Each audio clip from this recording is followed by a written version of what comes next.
Greetings and welcome to Unveiling Reality. How's everybody doing this evening? Hope you're all doing and living well. We thank all those YouTube members. Thank you guys for being part of the Winner Circle month in and month out, helping support the channel, getting that monthly super chat. You're all set. Thank you guys so much, each and every one of you. Scrolling at the bottom of the screen. Let's welcome our VIPs in the front row. There it goes, Wolfram with the links. Good job, man. Thank you so much. Wipes his paws, lips it, and howls. He is here, ladies and gentlemen. Outpost Nerd, how you doing? Shelly in the house, sucking trash and truths. And we are off and running. All right. I'm sure more folks will be popping in here as we go.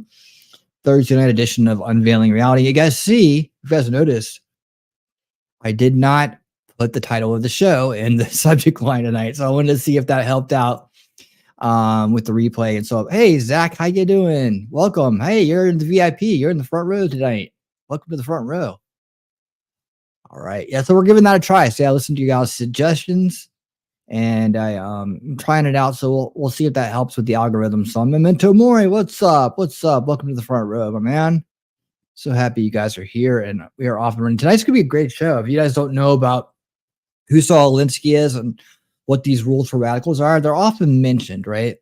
Kind of like almost like, it almost feel like they're a relic of the past in a way. In a way they are. Probably very few people are reading these days, right? Reading this book. I would be interested to see the club where, or the organization where they're passing out the book and be like, okay, learn this because, you're going to need it. But I do think, as we'll see from our investigation tonight, our deep dive here, I think what we're going to see is the residual effects of it. Kind of like there's a residual effect from MK Ultra. We talked about it. We call it MK Ultra Legacy. And I'm not deeply involved with these groups, so I have no idea if someone's handing out this book or not.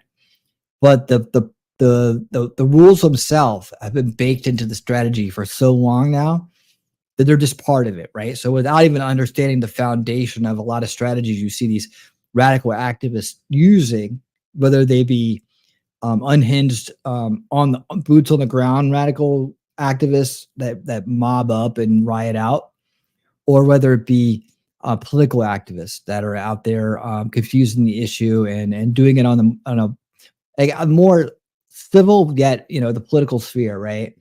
You'll see a lot of these tactics used. And the reason why I want to bring these to you is because you're going to be seeing more and more of them.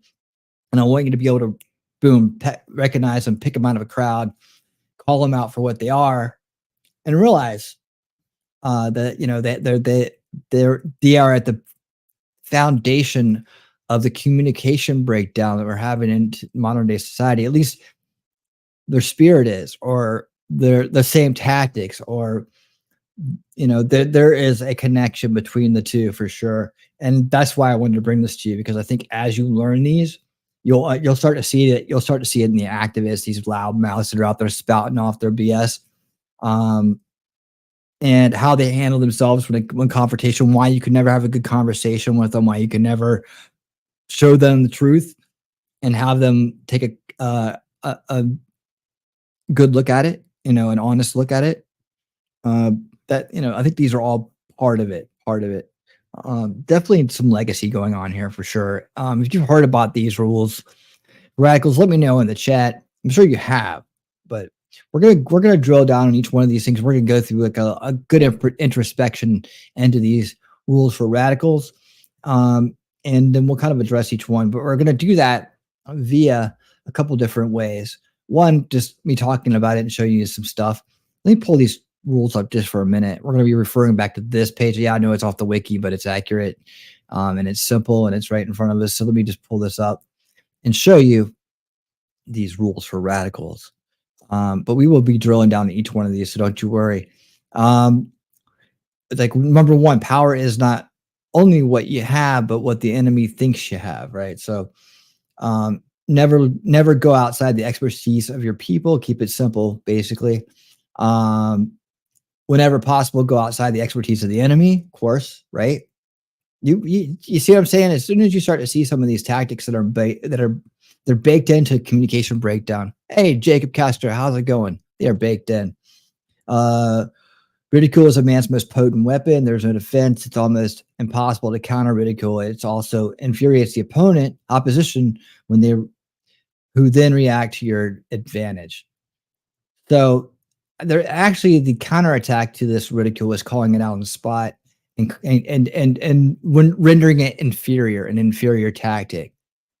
So we'll also talk about counters to these too. Let's talk about how we would actually handle somebody who is using these radical rules against us in a conversation or to try to bring down our momentum in spreading the truth, right? If I remember correctly, the Clintons were disciples of Alinsky. Yeah, Hillary Clinton has a sign. Is it Heirs? It might be Heirs that she has a signed book of, but she was it was Alinsky. She almost went to work for Alinsky. It's going to be in tonight's presentation. That's all in there. So look forward to that. We got a really cool dude I'm going to bring up that seems to really get it. Like I've just found this guy recently who did a deep dive on this. We're going to have him kind of like use his work to kind of like analyze. And hey, Evelyn Cox, how you doing? Welcome. We're going to use his work to analyze along with what we have here. And we're also going to see an old interview from Alinsky. So we get to, try to go the horse's mouth here on this one. A good tactic is one your people enjoy. Yeah. So if they enjoy being vagrants and causing destruction, well, that's a good tactic, isn't it? A tactic that drags on too long becomes a drag. Yep. I guess so. Keep the pressure on. The threat is usually more terrifying than the thing itself, of course. Yeah, they got to make it like that. The major premise for tactics is the development of operations that will maintain a consistent pressure upon the opposition. And you're going to hear why he came up with these rules too, and what his thought process was in this. If you push a negative hard and deep enough, it will break through into its counter side. This is based on the principle that every positive has a negative. So you're saying if you push a negative long enough and well enough, it'll become a positive? Interesting. 12, the price of success. A successful attack is a constructive alternative. And number 13, pick the target, freeze it, personalize it, and polarize it. I think we see all these kind of tactics that are put out there today. And like I said, I don't know that anybody's going, okay, now recite to me number 1, number 2, number 3. And they're going verbatim by this rule set, though. I think that a generation or two back they were figuring out how to implement these things so they could teach it to a wider audience in a more dumbed down way, right? And so they started baking it into tactics. So we'll go through all that more tonight.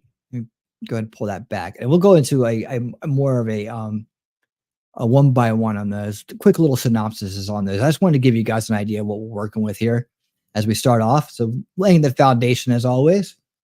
Before I get started, I want to remind you of something. And while I'm doing that, I'm reminding myself I need to get an X browser up or window up so I can pull that link in and post it in chat.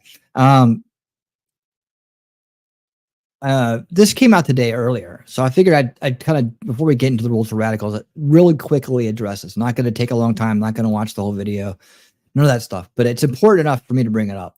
So, and I haven't had a chance to dig into this too much, but I'm taking his word for it right now. YouTube purge begins. 3,500 videos, not channels, videos removed. New 2024 censorship announced, right? So number 1, Jeremy here from the Quartering, and this is a little concerning. Obviously, we know everything is going to ramp up here in the year 2024 from a censorship perspective, and YouTube just removed 35,000 videos for not apparently adhering to the message. And on top of that, have also begun removing other videos at the behest of various other governments. And, quite frankly, this is ahead of this year's election cycle. This is ahead of what they do in every country in terms of, what's going on with their elections. And so it begins. YouTube removes 35,000 videos for really quote unquote misinformation, and now enhances content censorship ahead of upcoming 2024 elections. Yeah, but somehow, and I'll leave it at that. Somehow, all of the bullshit that still remains out there. I mean, you can still misinformation. There's 50%, if not more, of YouTube is misinformation. I mean, it's no, I don't think that's their excuse, right? Misinformation. Yet the Sandy Hook videos are still up there, right? That's misinformation. The chemtrail videos are up there. That's misinformation. I mean, there's just truckloads, shitloads, whatever you want to call it, of misinformation on YouTube, right? And it gets pushed, and you're pushing. Hey, YouTube, you're pushing it. You're not just like saying, "Oh, we don't like this." You're pushing it. I mean, I could go to video after video after video of misinformation that has, 1,000 times the views I get on a truth video. So there you go. Mo, what? Mo, am I getting rated by Mo? Is that right? I didn't see that come in. I saw it in the chat. Welcome, Mo Raiders. Thank you so much for being here. I really do appreciate you doing that, Mo. Thank you so much, man. I do appreciate it. I did not see the announcement though come through. So maybe they just sent them over. Safety Vox and history. So YouTube's been pushing publishers. Yeah. I mean, so I don't buy their BS. Yes, it's tactical. Yes, it's. I mean, they're gonna pay. This is all gonna come back on them, guys. I mean, I promise you that. There's just this balance thing, right? And tipping points. And as they overload their side, as they get arrogant and overload their side, it ramps up the likelihood there's going to be a backlash or a recourse on it eventually. And I hope that we all live to see that day, that all this bad behavior and un-American behavior by tech platforms are justice is served, and served well. So anyways, yeah, that's the breaking news I thought we'd start us off with. But before we get any further, let's jump into this. And what did they do with the closed captions? I don't understand why click settings for like, can you make closed captions bigger now? I mean, how does that work? Options? Font size. Let me see what that looks like. Oh, that's better. Okay. So now we're gonna find out who the hell this guy Saul Alinsky is. If you don't know who he is, you're gonna get a quick little rundown on all that. I'm gonna speed this up because it's probably definitely slow. And away we go. Let me bring this up here. This one's called. It's from an interview from a long time ago. In fact, it's so old that they're still in black and white. So at least they seem to be. I don't know if that's done intentionally or if that's because of the time frame. Let's take a look at this real quick. Influential Revelo for radicals. What? So he died in 1972. And San Francisco University Bay Area Television Archives. This is from Dick Williams, a public affairs division for CBS TV. I don't have a date on this though. I don't know. Oh, 1960. It's in the title. 1966. Okay, here we go. Thank you. All right. How dare you put the answer in the title? All right. So let's meet Saul Alinsky and hear what in the heck is going on in his head. He called this interview "I'd Organize Hell." Saul Alinsky. Hey, Enya, how you doing? His name is Saul Alinsky, and there are still many. You guys hear that okay? But to millions now, he is looked on as a savior. And these are the so-called have-nots, the culturally deprived, the abject poor. They love him, and they ask him in to organize their weakness into a strength and power that has become a frightening threat to the establishment. I suppose, given a choice, I think I would pick hell. The reason I'd pick hell is because that's where all the have-nots are. He is disarmingly mild. Interesting. Interesting. He's quite a little stinker, that's for sure. When you meet him. But there is an implacable ferocity about him which is directed at many forces he considers to be at the root of human suffering and misery. I'm all for it. I think our Air Force and our Army should After they finish in Vietnam, she'd come back and bomb the hell out of Mississippi, you know? And there you have it.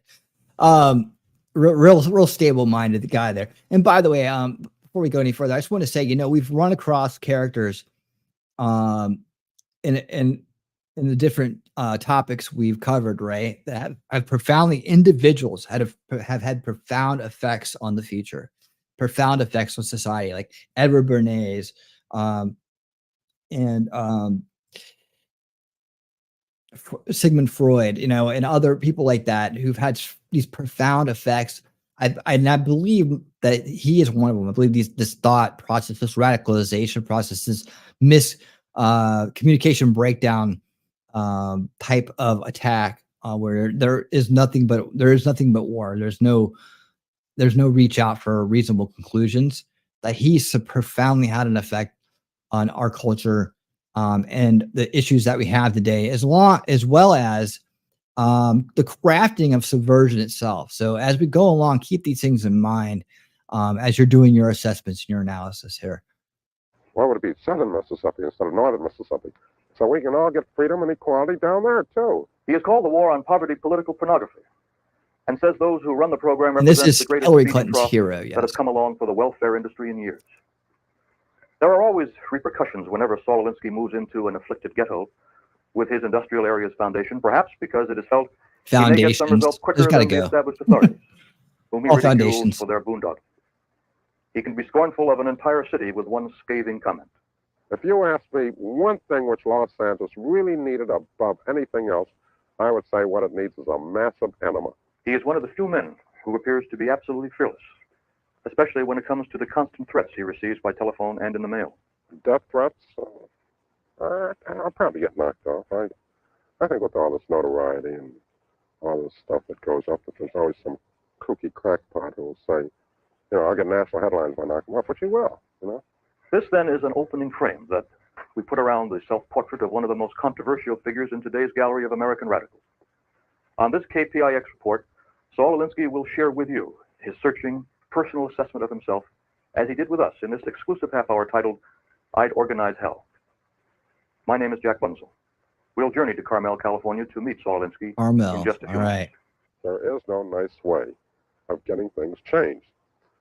And it's time that a good part of our country began to wake up and live in the world as it is, rather than the world as we would like it to be.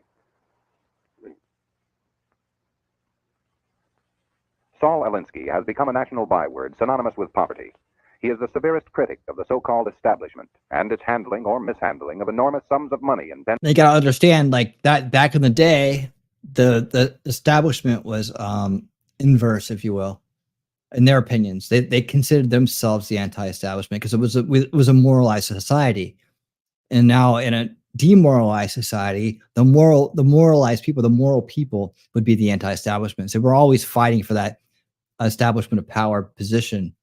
So to them, the establishment is this moral establishment, that constitutional establishment, and that in their eyes favors only one type of person and does not favor anyone who and doesn't favor anybody who's middle class or poverty level or anything like that. Like that, everything is just and who knows, maybe I wasn't there back then, but maybe that the balance of power was that bad, and that the moralized group was taking it a little too far, or maybe perhaps doing it in the wrong way, or becoming corrupt themselves and giving off that by people like him and giving up. So it could just be a complete swerve, but just to get the terminology correct, they're going to hear them refer to themselves as the anti-establishment. They are clearly in the establishment. They are clearly the establishment. And I would call the corrupt establishment anything corrupt. And that we is trying to destroy the country at this point. And to me, back then, they were just still working for that same establishment. So we tend to see the world in different ways. Intended to alleviate the misery of the poor. Alinsky is executive director of the Industrial Areas Foundation, a business that will, upon invitation from the poor and from religious groups, move into a ghetto area and literally organize the poor into a powerful, articulate force, demanding a voice and a hand in the administration of their own welfare. right? We talked about like this. We covered Marxism. We covered, how they would go into these poor areas. They would go into black churches. They would go into they would go into low income areas, ghettos, whatever, and they would start their organization process from there. So they would start to indoctrinate people from these different levels. It's an old school Marxist trick. Paint themselves as heroes of the downtrodden and working people and the poor, then promote all the degeneracy that to erode civilization. Yes. So yeah, I think that when he's talking about is their own, they call this stabs back then, they call capitalism today. Yeah, they don't like the fact that they weren't able to be crooked as much, I guess. Though I still think that it was a slow process, generational process, and people like him accelerate it. Look, he spent his whole life going into impoverished people's impoverished areas and radicalizing people. I mean, that's how he spent his time, and that's how he grifted his money. So there you have that.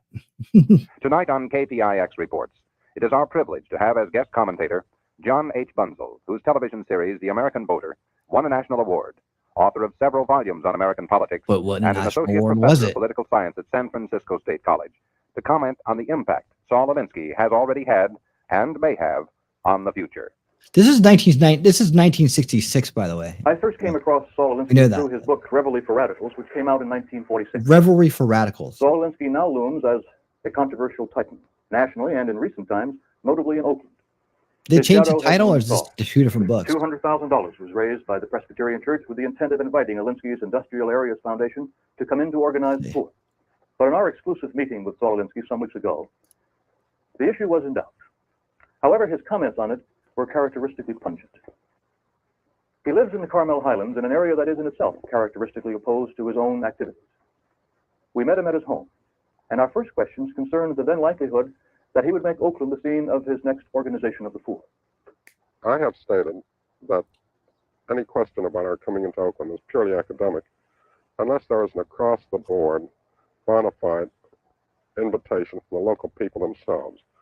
We're not one of these colonial powers like your community funds, or I don't know what you call them in San Francisco, crusades or something. We call them the white feather funds. They're simple representatives of the establishment, and they operate on the basis that they know what's good for the poor people, and by God, the poor people are going to get it whether they like it or not, even if it kills them, We're going to do them good. And just like most of these agencies, they're put into these communities without the people being asked whether they want them or they don't want them, precisely like a colonial power would operate as far as moving into a primitive country, so to speak. Now, we do not do this. We only go in upon the invitation and the request of the people. Lie. No one can ever say to us that we're outsiders. No one can ever say to us, who asked you to come in here? No one can ever say to us, what's your racket? Don't buy this. We can say to people in the community, we're here because you asked for us to come in here. In Rochester, New York, out of a population of 35,000, we received individually signed petitions, more than 13,000 people out of 35,000.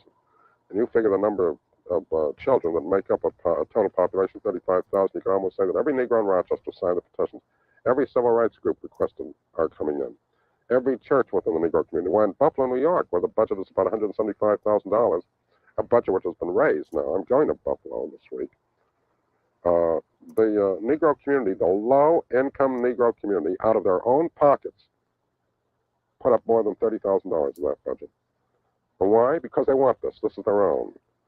When we go in there, we organize them so that they can have power. And by power, I mean exactly the way Webster's Unabridged describes it, as the ability to act, where they can become citizens, or because of their power, they can have a place at the decision-making table, have something to say about their own future, the future of their kids, and as a consequence, be part of the American family. Now, this basically is where a lot of the controversy comes out of. A lot of the heat. Well, it comes out of a lot of things. For one thing, I do the unforgivable. You can attack the establishment and get away with it. They may get teed off at you. You can insult them and still survive. But I laugh at them, and this is one thing they will not tolerate. And it's going to be an interesting situation because I'm going to keep on laughing at them as long as I got breath to laugh on. Somewhere in his background, Saul Alinsky developed an attitude. It's interesting because that's one of the that's one of the things the establishment of today hates too. They hate being laughed at, mocked at, memed at, embarrassed in any way for some reason. Yeah, they tend to take more offense to that than anything. So Toward life that has permeated almost everything he has done. What might be called an outlook of realism, in the sense that he feels it is better to expect the worst of conditions, if not of people, because life usually works out that way. If he is sometimes a cynic about the present state of affairs, he is not by nature or commitment a pessimist. In his comments on the kind of world people would like to have, and the world that we really have, at least as he sees it, one gets the feeling that he believes he can have some effect on political trends, particularly where any war on poverty is concerned. In the world as it is, people move primarily because of self-interest. In the world as it is, the real question has never been the sort of silly one about the end justifying the means. It's always been, does this particular end justify this particular means? If you understand that,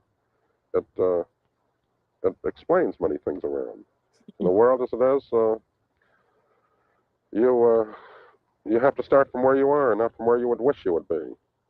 And this doesn't mean that the fact that you accept the world as it is, that in the slightest sense, that it negates or dilutes your desire to strive towards the world that you would like it to be. But if you're going to have any kind of a chance of achieving the kind of world you would like it to be, then you have to begin with the world as it is. When we're fighting for low-income groups, having their own economic opportunities, and having the power, which is theirs by right as American citizens, this is what is basic in the civil rights revolution. This is basic with low-income whites. And frankly, all that we're doing is assuming that the American Revolution began in '76, but it still goes on. It's going to go on for a long time. And this country is all divided into Tories and radicals, just like it was. And they're still fighting it out on the same issues. I mean, look at the issue of representation. We may talk about the fact that the poor should have political equality and that we respect them and so forth, but we don't, in fact. Emotionally, we consider them a bunch of poor slobs.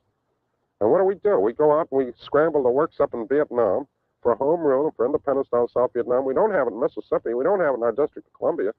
I'm all for it. I think our Air Force and our Army should, after they finish in Vietnam, should come back and bomb the hell out of Mississippi, you know? What would it be? Southern Mississippi. This is like Northern Mississippi. So we can all get freedom and equality down there, too. We were impressed by the fervor of Saul Alinsky whenever the subject of poverty, deprivation, justice, and injustice. And it seems like he was like making a false comparison right there. And I would imagine much of his philosophy, much of his excuses are going to be based in fallacy.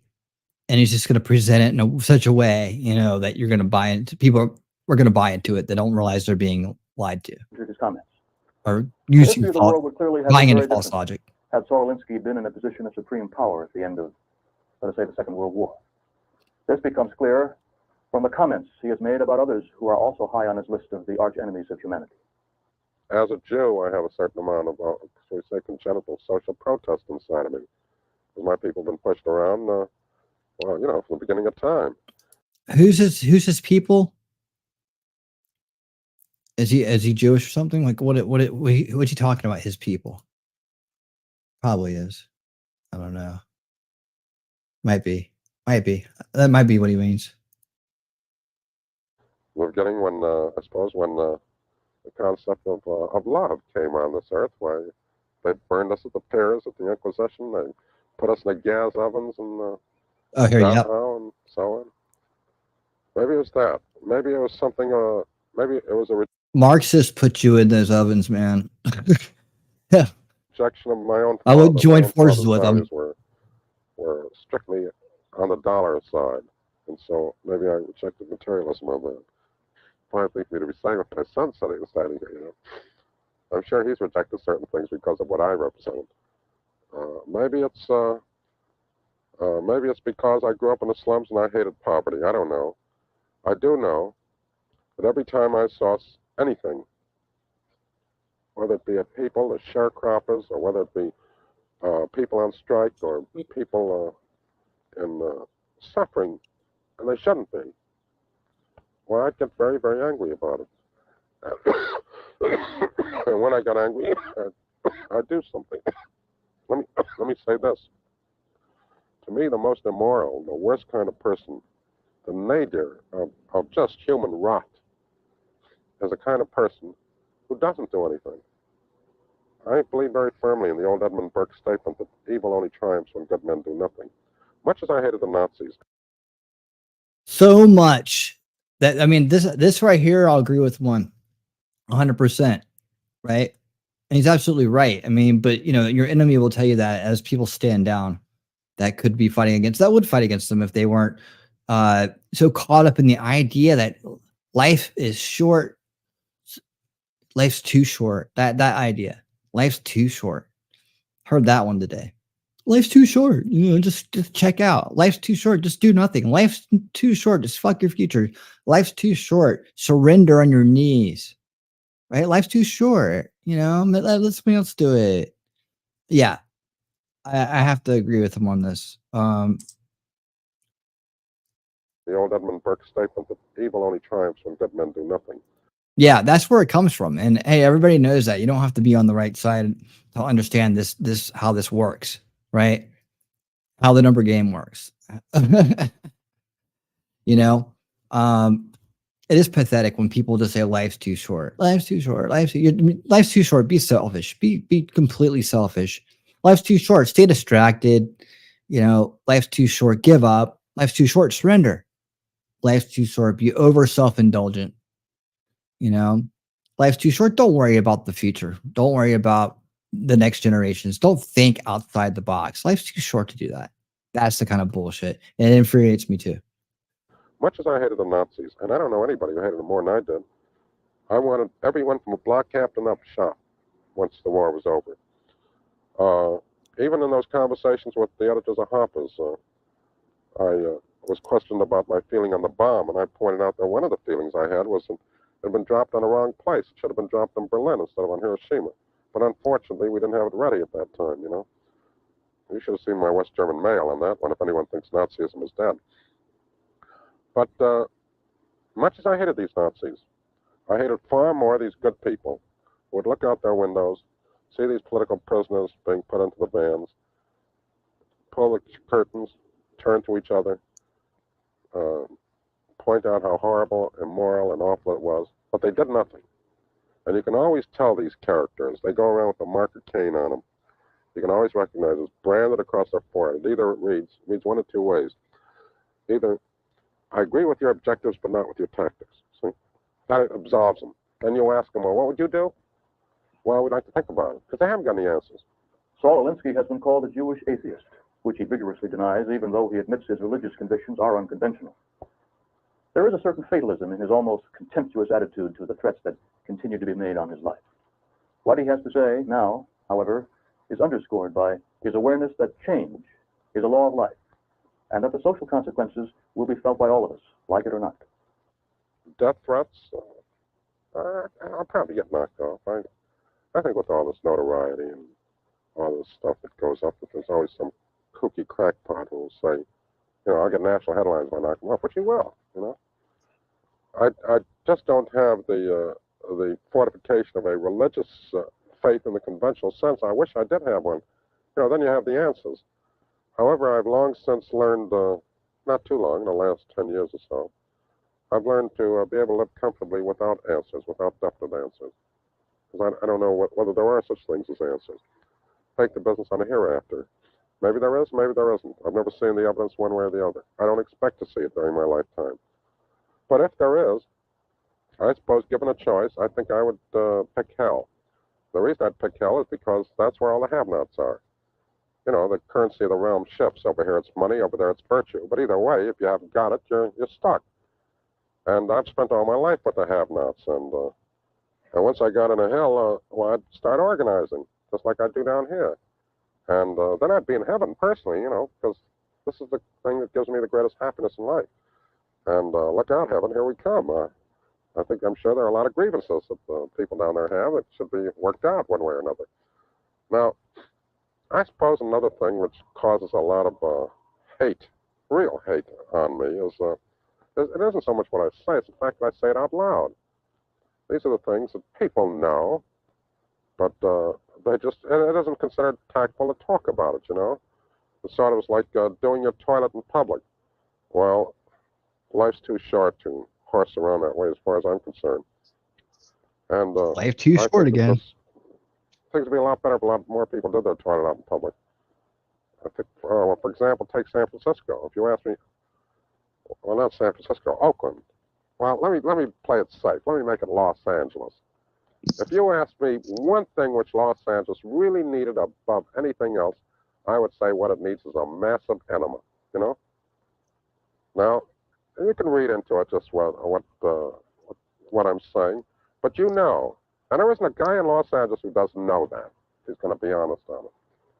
That is a guy who wants to see Los Angeles become more than just a possible pictorial representation for an essay on Sodom and Gomorrah, you know. Wherever Saul Alinsky goes, and he has helped organize 1966. more than Hadn't 2 changed. million people in 44 communities over the last 30 years, he digs into what he calls a morass of resignation, hopelessness, and despair. Providing tactical advice and technical consultation, he works with the local people in, as he puts it, rubbing raw their resentments. That and and just getting agitating to abused the by other point of conflict. narcissists that came before him. But in this personal assessment of himself, Alinsky also reflected on other themes. Let me talk about something else for a moment. I think that our country is faced with and is infected with the worst subverting infection that it has ever experienced in its history. And what I'm 66. referring to is something called Madison Avenue public relations, middle class, self-righteous, moral hygiene. It affects our domestic way of living. It affects our foreign policy as well. It makes us almost look moronic. You know, you watch TV commercials and you get a picture that the only thing that the American people, and particularly American women, are concerned with is whether their wash is whiter than somebody else's wash, or whether they smell prettier than somebody else, and well, this is what it's become. It's become sort of a deodorized, sterilized kind of culture. And the whole issue is to avoid controversy. Even Johnson comes out with a policy of consensus, you know. Avoid controversy or live harmoniously. I mean, come on. What did he just say? He said being clean, having a high, you know, being a clean, hygienic person, and morally and physically, is to avoid controversy. I mean, I can see how doing the opposite would create controversy. So in that way, yeah. But I mean, I think this is how he's going to try to rationalize that. And as we said, I said, like, you know, back then it was a more moralized society. So, you know, this is before the full demoralization really kicked in. I mean, the 60s, it was happening right then, right? So prior to that, he's looking back at his parents' generation, grandparents' generation. He has a much deeper look back into the past than we do here today in 2024. So this is a very interesting insight by him. This kind of really gives you an idea of the times, what he was thinking from his experience, and so on.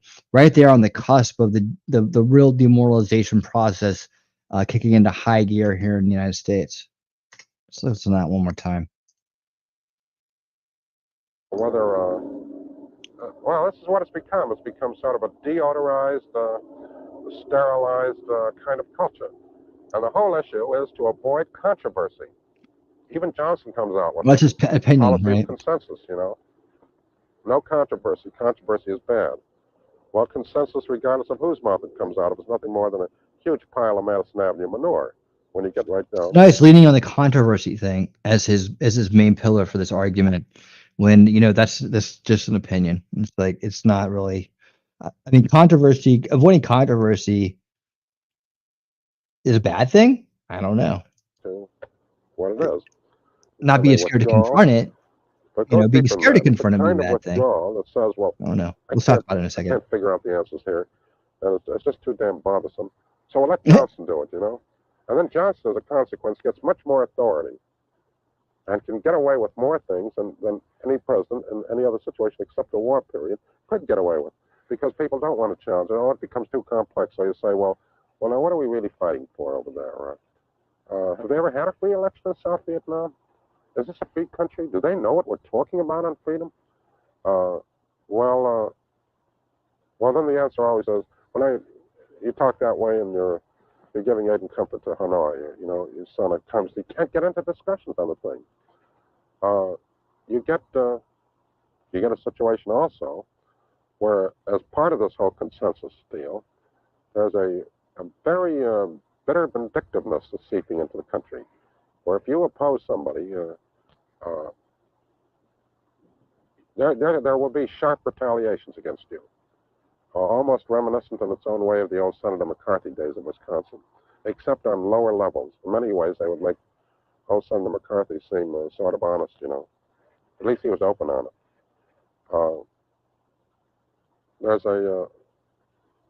See, this is the problem that we have, because our culture, too, is so suffused with that Protestant ethic of self-righteousness.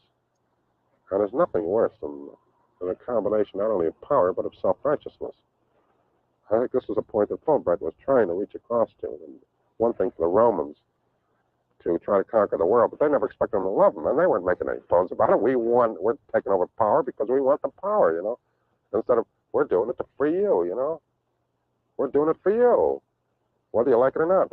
We go into the Dominicans' house. We didn't even know which side we were on for the first few days.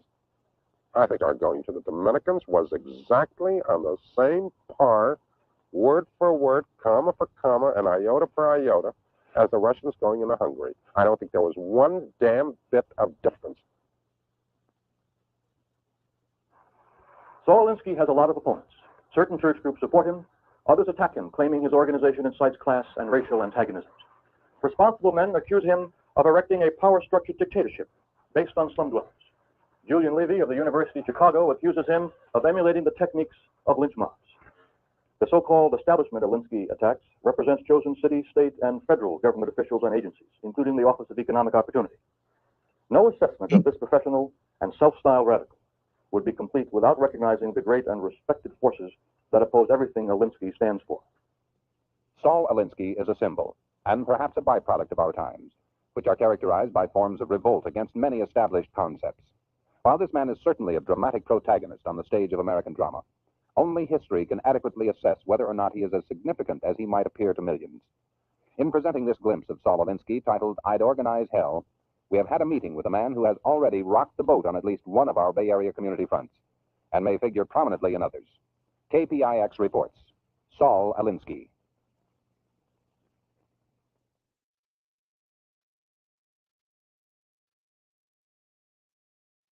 All right. So there you go. There's some background. You got to hear him speak for himself about how he looks at the world, how, his point of view, where he came from. It's always good to have that background, right? It's always good to have that background. Because a lot of times you don't get it. You'll just hear about it. You'll hear this kind of off the cuff thing about Alinsky rules for radicals, and okay. Not a lot of people have time to dig in that deep into things. So there you have it. We have it right here for you. All right. So the next part is we're going to get into the rules, the radicals for itself. I found this dude. His name is well, don't do that. Just minimize. There you go. All right.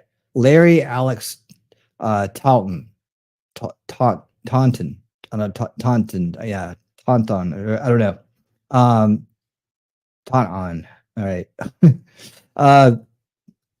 So he's basically this video is about like who's Saul Alinsky among those whom he had major influence on politically, other than Hillary Clinton and Barack Obama. Alinsky was a writer who spurred social disruptive behavior, author of Rules for Radicals, essentially a handbook for leftists seeking to gain political power. The book opens with a dedication to Lucifer for being the first radical known to man who rebelled against the establishment. That might have been a just a troll, but he may have meant it. Some people latch onto that as one thing. I'm always trying to look at the possibilities. It could be, but it could be a troll as well. Now you listen to the way he talks, how he acts, it seems more like a troll. But what follows in a step-by-step guide is a step-by-step guide of Machiavellian tactics that slowly destroy establishments through being violently unreasonable, right? And that's the point we're trying to make here tonight.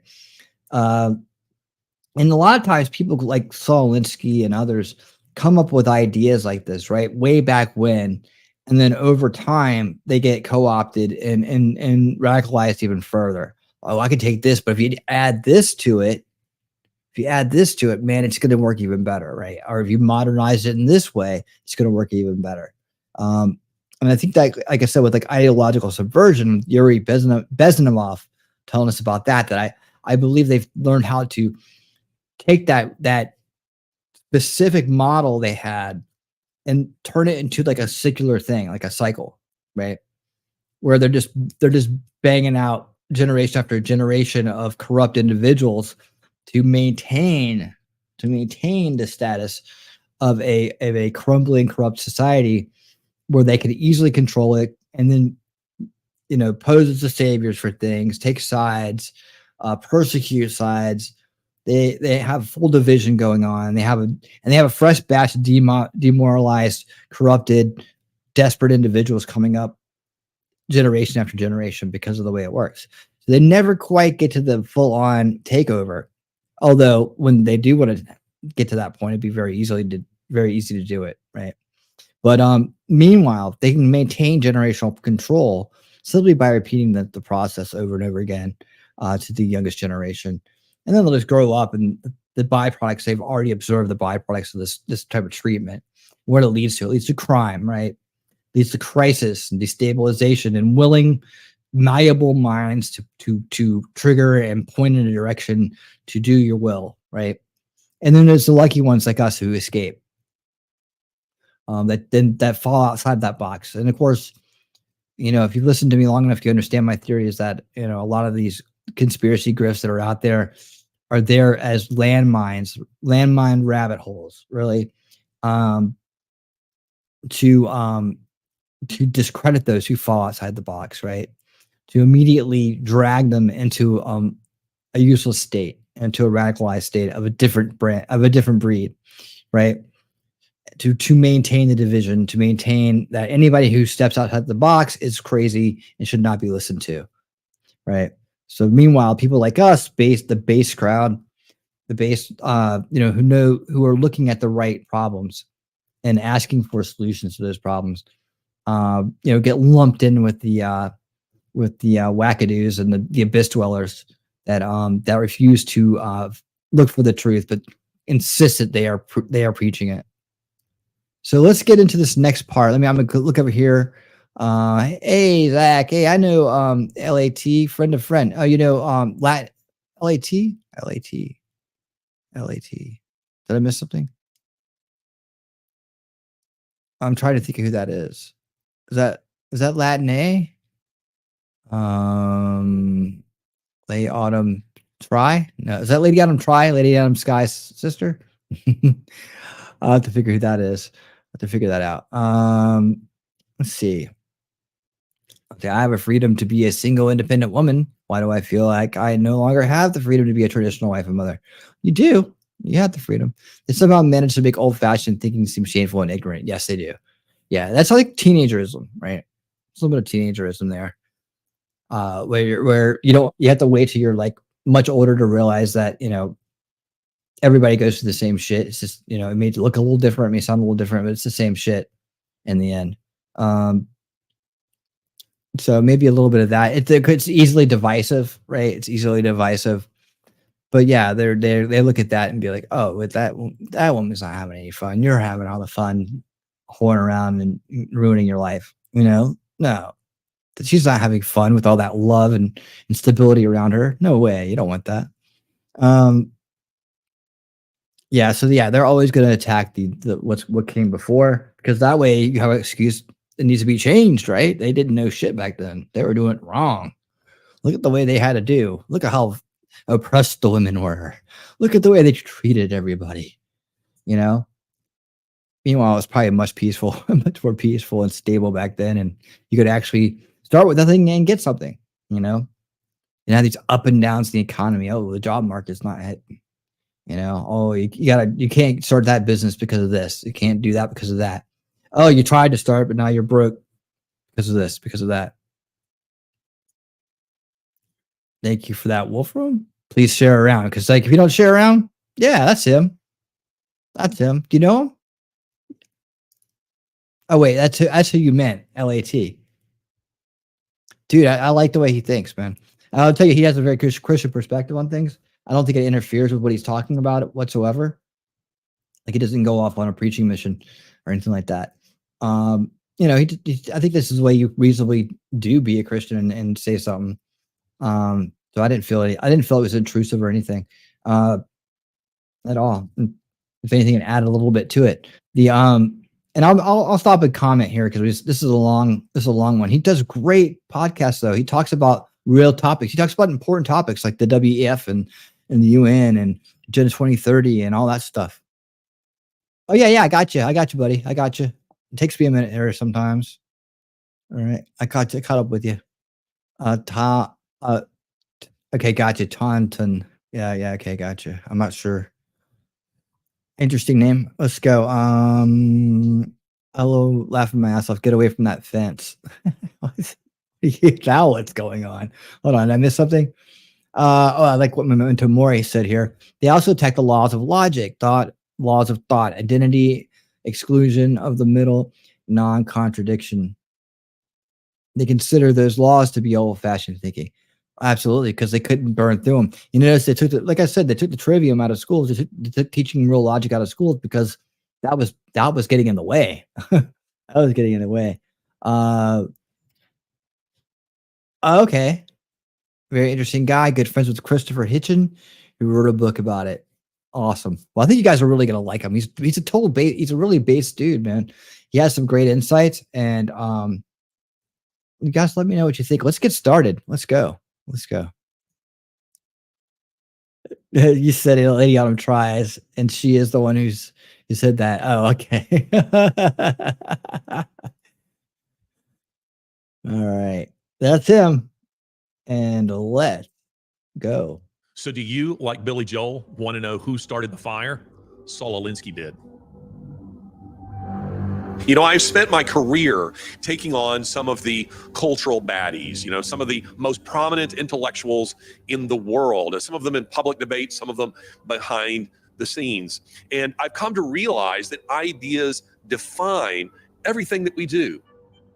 With an academic Yes, we do. degree, you're trained to be a researcher and writer to the point that is annoying. I mean, but I'm grateful for it. I'm not talking about books I've not read. I'm not talking about papers I've not read. Whether I agree with them or not actually isn't the point. There are quite a few books that I would read that I would say are actually evil books. Donald Trump, when he was in a divorce with his wife, she said he has a copy of Mein Kampf next to his bed. I wish more people did. If the German people had bothered to read that book rather than just have it on their shelf, we might have avoided the Holocaust. If more people read the Quran, they'd be wiser to what Islam actually is, what they actually believe. If people bothered to read, as I have, the writings of Klaus Schwab and the various contributors to the World Economic Forum and the ideas that are driving the globalists, I read them because I want to understand their mentality. I cut out the middleman. I go straight to the ideology. Everything in your life is being defined by either your ideas or the ideas of the people around you. And each episode, we're going to be digging into a different idea that appears in the culture. This is Ideas Have Consequences with me, Larry Alex Taunton. If you are not Black, if your skin is not brown, if you are not melanated, then you do not have the right to come under my videos talking back to my people. Your opinions are not wanted, nor are they relevant. So why do you feel like you need to come and keep saying something to my people? You need to ask me my permission before you speak or comment on my videos. Does anybody know what channel this lady is from? Because I want to go make a comment on her video. Let's all comment on her videos.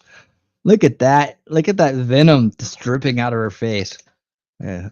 My people, you need to ask me my permission before you speak or comment on my videos. You come under my video and say, Lord, may I please have your permission to say something? Then you wait for me to give you my permission before you start tapping, moving your little pasty fingers around on my page. You people have been talking way too much for way too long, and your time is officially up. It is Black Power forever.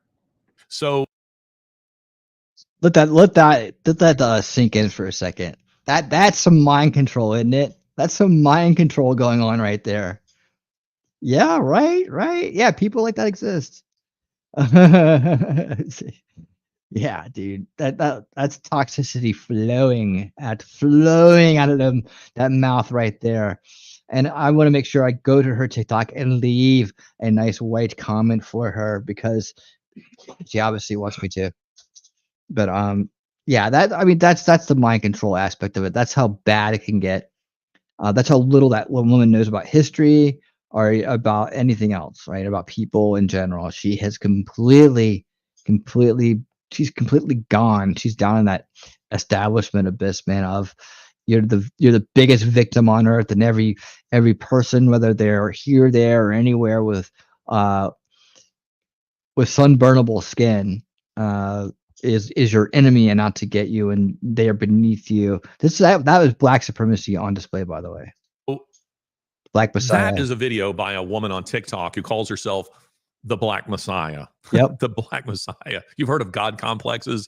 She has one. And it raises an interesting question, and that is, how did this woman get to be like this? She's like the black version of the Ku Klux Klan. She's just as racist as she can be, and she's full of hate. She's full of hate. Now, hate is a key word on today's podcast, and part of the answer to the question, how she became like this, is Saul Alinsky. Now, it's hard to convince people of almost anything. T-Rex, what's up? You know buddy? this if you've ever discussed politics, religion, or sports with a friend or a colleague who doesn't share your views. They just seem immovable on an issue, or it seems that facts are like, as my father used to say, water off a duck.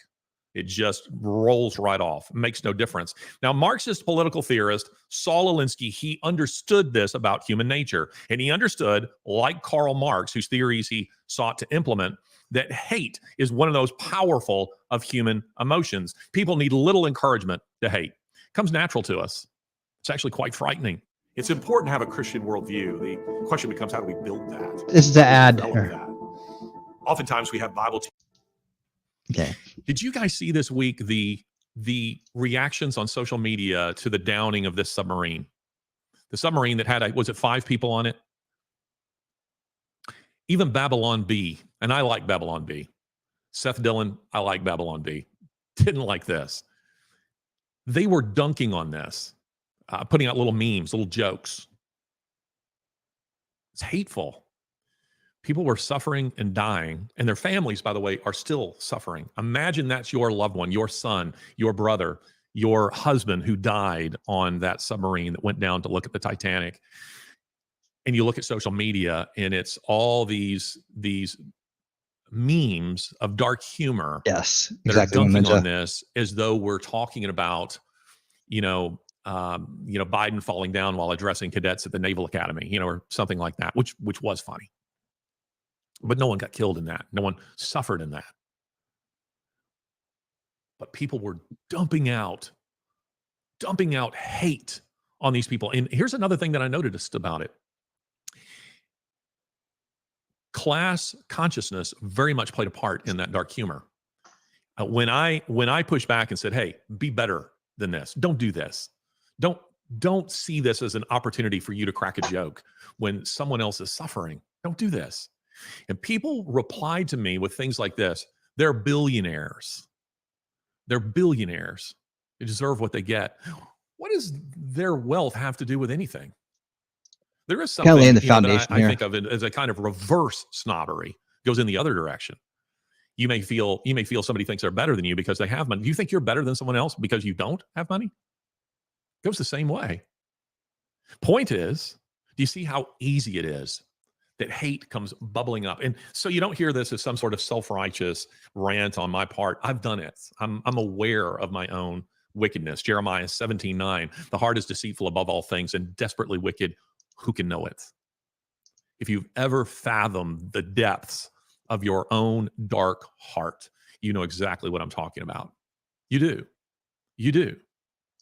It's these latent human characteristics and animosities that Marx and his later disciple, Saul Alinsky, sought to stoke among people. Again, People did this about the submarine without any encouragement. But imagine if someone is stoking those resentments, stoking that hate. And it's all for the purpose of what Tacitus and actually Philip II of Macedonia, the father of Alexander the Great, he's credited with coming up with this. Hold that thought, my man. Hold that thought right there. And let's do this.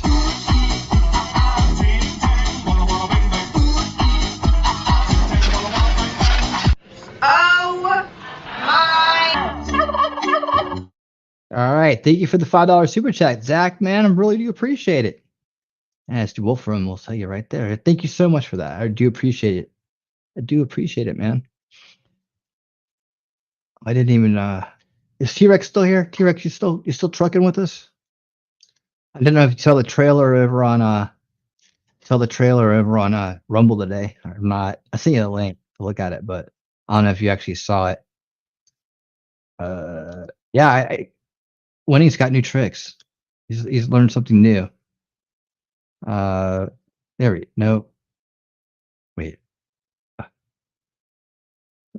Let me see. Hold on. If I can find it. Is it up one?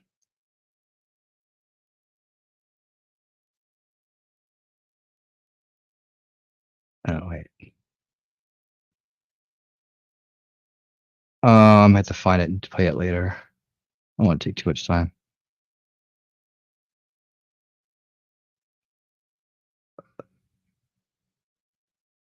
Oh, here we go. I'll play a little bit of it. Let's play a second of it. See if T-Rex is here. T-Rex has to chime in though. Oh, there he is. All right. You couldn't see it? All right, can you see now? See now? All right, here we go.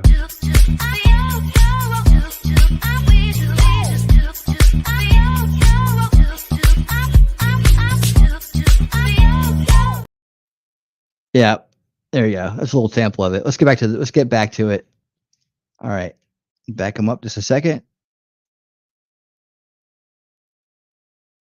Second of Macedonia, the father of Alexander the Great, he's credited with coming up with this divide and conquer.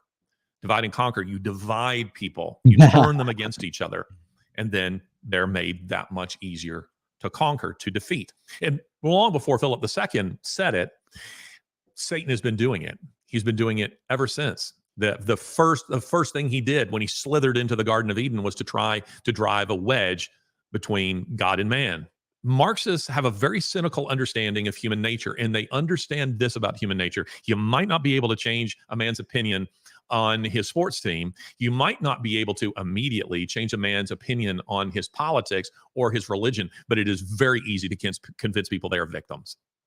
It is very easy to convince people they're victims. I said this in a little short video clip on Twitter, and Jordan Peterson immediately picked up on it and retweeted it with comment because he recognized that it's true. If you read the Communist Manifesto, it's about victimhood. At bottom, it's about victimhood. I guess we got to watch that one more time. I cut it short, so I didn't realize it would be that big of a hit.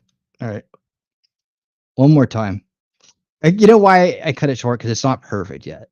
I have not made it perfect.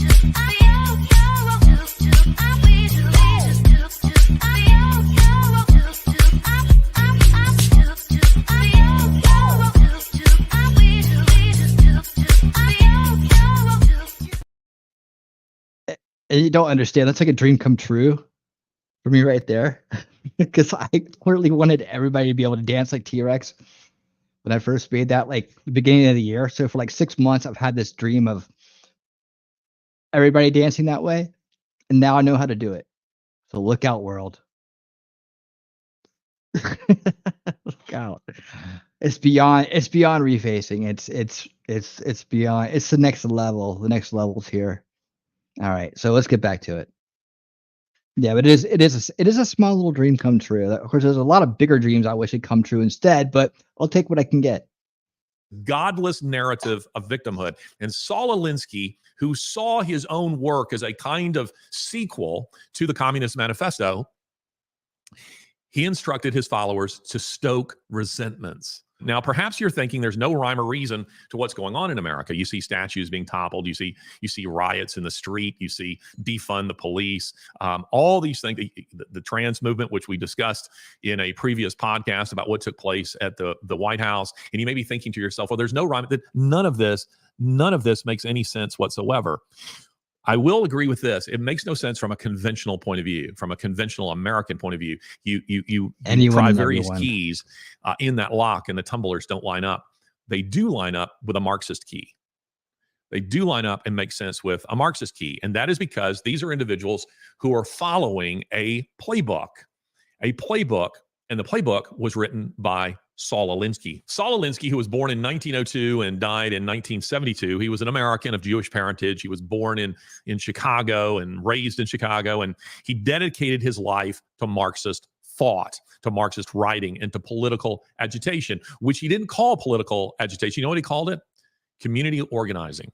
Community organizing. And many of you already know that phrase because you know the most famous of community organizers, who we'll come to in just a few moments. But Alinsky was a great admirer of not only Marx, who was like himself merely a theorist, but he was an admirer of Vladimir Lenin, who was a practitioner of Marxist thought. Lenin's tactics for societal disruption have been implemented in one form or another by communists and fascists alike. In fact, Adolf Hitler used Lenin's tactics with his brown shirts. The brown shirts are like BLM or Antifa.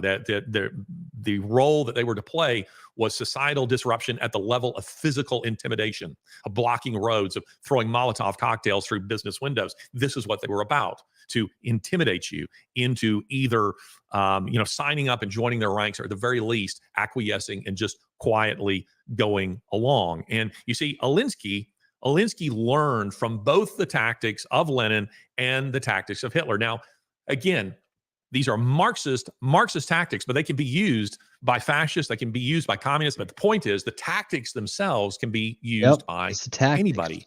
Yep. And Alinsky was studying these tactics for the purpose of the seizure of power. So what's happening in our streets today are Marxist tactics that have, they have no absolute beginning. They didn't begin with Saul Alinsky. They didn't begin with Hitler. They didn't begin with Lenin. They didn't begin with Marx himself. Actually, the Jacobins and further back were using these kind of tactics. But you might say that Saul Alinsky is the guy who organized all of this into a coherent little book, or I should say coherent books that are just simple little handbooks for people to use. So he's written two that have become holy writ for the left. The first is called Reveille for Radicals. It was published in 1946. It's not nearly as famous as the second, but it is a book that has garnered a lot of attention in recent years. And then the much more famous Rules for Radicals, that was published in 1971, just before his death. Both books are openly, proudly Machiavellian. Now, if you don't know who Niccolo Machiavelli was, he was an Italian political theorist of the 16th century. He's most famous for a book called The Prince. And the most famous line from The Prince, which you would all know, even if you've never read it, is "The end justifies the means." Very controversial line, and for good reason, because it's an amoral line. The end justifies the means. The Prince, interestingly enough, it occurs to me as I'm talking here, in a sense, Saul Alinsky is a modern day Machiavelli. He is a guy who was writing, just as Machiavelli did, a handbook for tyrants. I mean, The Prince has been used by tyrants going from Lorenzo Medici straight through to Joseph Stalin and beyond. I mean, they've all consulted The Prince. Another line that occurs to me from that book is, "The prince must possess the nature of both man and beast." Man and beast, who on the one hand says all the right things in public and appears to be a benefactor to the people, and on the other, as the Medicis did, have their enemies sawn in half in a public square. The nature of both man and beast. I don't think Alinsky necessarily would admit it, but I'm sure Machiavelli was a massive influence on his own thinking. And "the end justifies the means" is an unofficial Alinsky slogan. It is certainly and also the thesis that runs straight through both of his books. If it advances the Marxist agenda, it is justifiable. This, by the way, is also Lenin. Alinsky's model for the seizure of power was to do whatever advances the the cause. Anything that advances the cause is unscrupulous. And you must understand this if Yep. you were to understand the left. So You that's the cannot way to think about it. possibly understand the left unless you understand that from their point of view, there is no such thing as an unscrupulous tactic if it works. It's only unscrupulous if it doesn't work. If it works, it is justifiable. And it assumes Alinsky tactics, Marxist tactics assume their opponents are restrained by conventional morality. Boom. It always assumes that. That right there is key. Let that sink in for a second. Always restrained by conventional morality. Isn't that the move of every troll out there, every destabilizer, every narcissist, every person who is looking to take advantage of somebody else, and do something that they operate on? That's what we always talk about. They operate on a different level, right? They have a different mindset, a different set of different perspective on the world. Like their brain works differently. These are all different ways we use to describe the same thing, but he just laid it out so eloquently in saying that it is we are constrained by our morality because we wouldn't expect people to act that way, or no, they really want to do it right, or they're really trying to be a better person, right? So when people are attacking you with things like this, right, whether they know it or not, there is this underlying thought that you will constrain yourself because you're a moral person. That's why the moral, empathic people in this world tend to get picked on the most, because it becomes an easy target, right? Like you won't necessarily react in a way that's going to be effective, or that way that they're not ready to counter because they understand that you are restrained by your morality. Let that sink in. That's a very profound statement right there. That's why I was like watching this guy. I'm like, dude, this guy's super based, really gets it, really understands what's going on. What do you guys think of that? That's what's amazing, isn't it? See, take off my muddy shoes next time. So where are we at? You guys are chatting up a storm. I love it. Thank you guys so much for being active in the chat. Always use euphemisms to mask your intent, hence the Marxist attacks on the language. Yes, control of language is a god level power.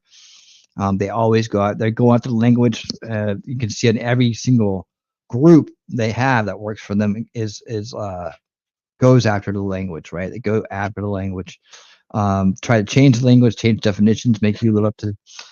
That's what I'm saying. These rules are baked in. They're baked in. Like now that you're starting to understand them better as we get deeper into them, you're gonna be like, oh yeah. That's what that is. I mean, I'm telling you. It's like light bulbs going off. It's like the first time you hear Ideological Subversion by Yuri. It's like, oh my God, yeah, it's everywhere. Holy cow. That's what that is. All right, well, shoot. That explains why everybody's, then suddenly you realize, we were born into something much bigger than ourselves.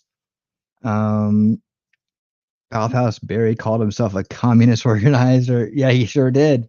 Yep, that was his big thing. And people let that go, don't they? They let that go. They just, oh yeah, he's just a community organizer. Those are good things. He's organizing the community. To organizing them to do what? Right? Tell a lie long enough, it will become the truth. Yes, Goebbels. Another single person who completely changed the world. Even in the world, community has been corrupted. Now it means whatever particular victim group the left grifts off of. Yeah, communities in general has that commune. It's kind of like under sound to it, the sounding to it. But yeah, communities can become toxic very quickly now, like very quickly. Beware the community talk. That's why I was saying you guys are the crowd. We're a crowd, people who enjoy the same songs, man. That's what we're talking about right here. We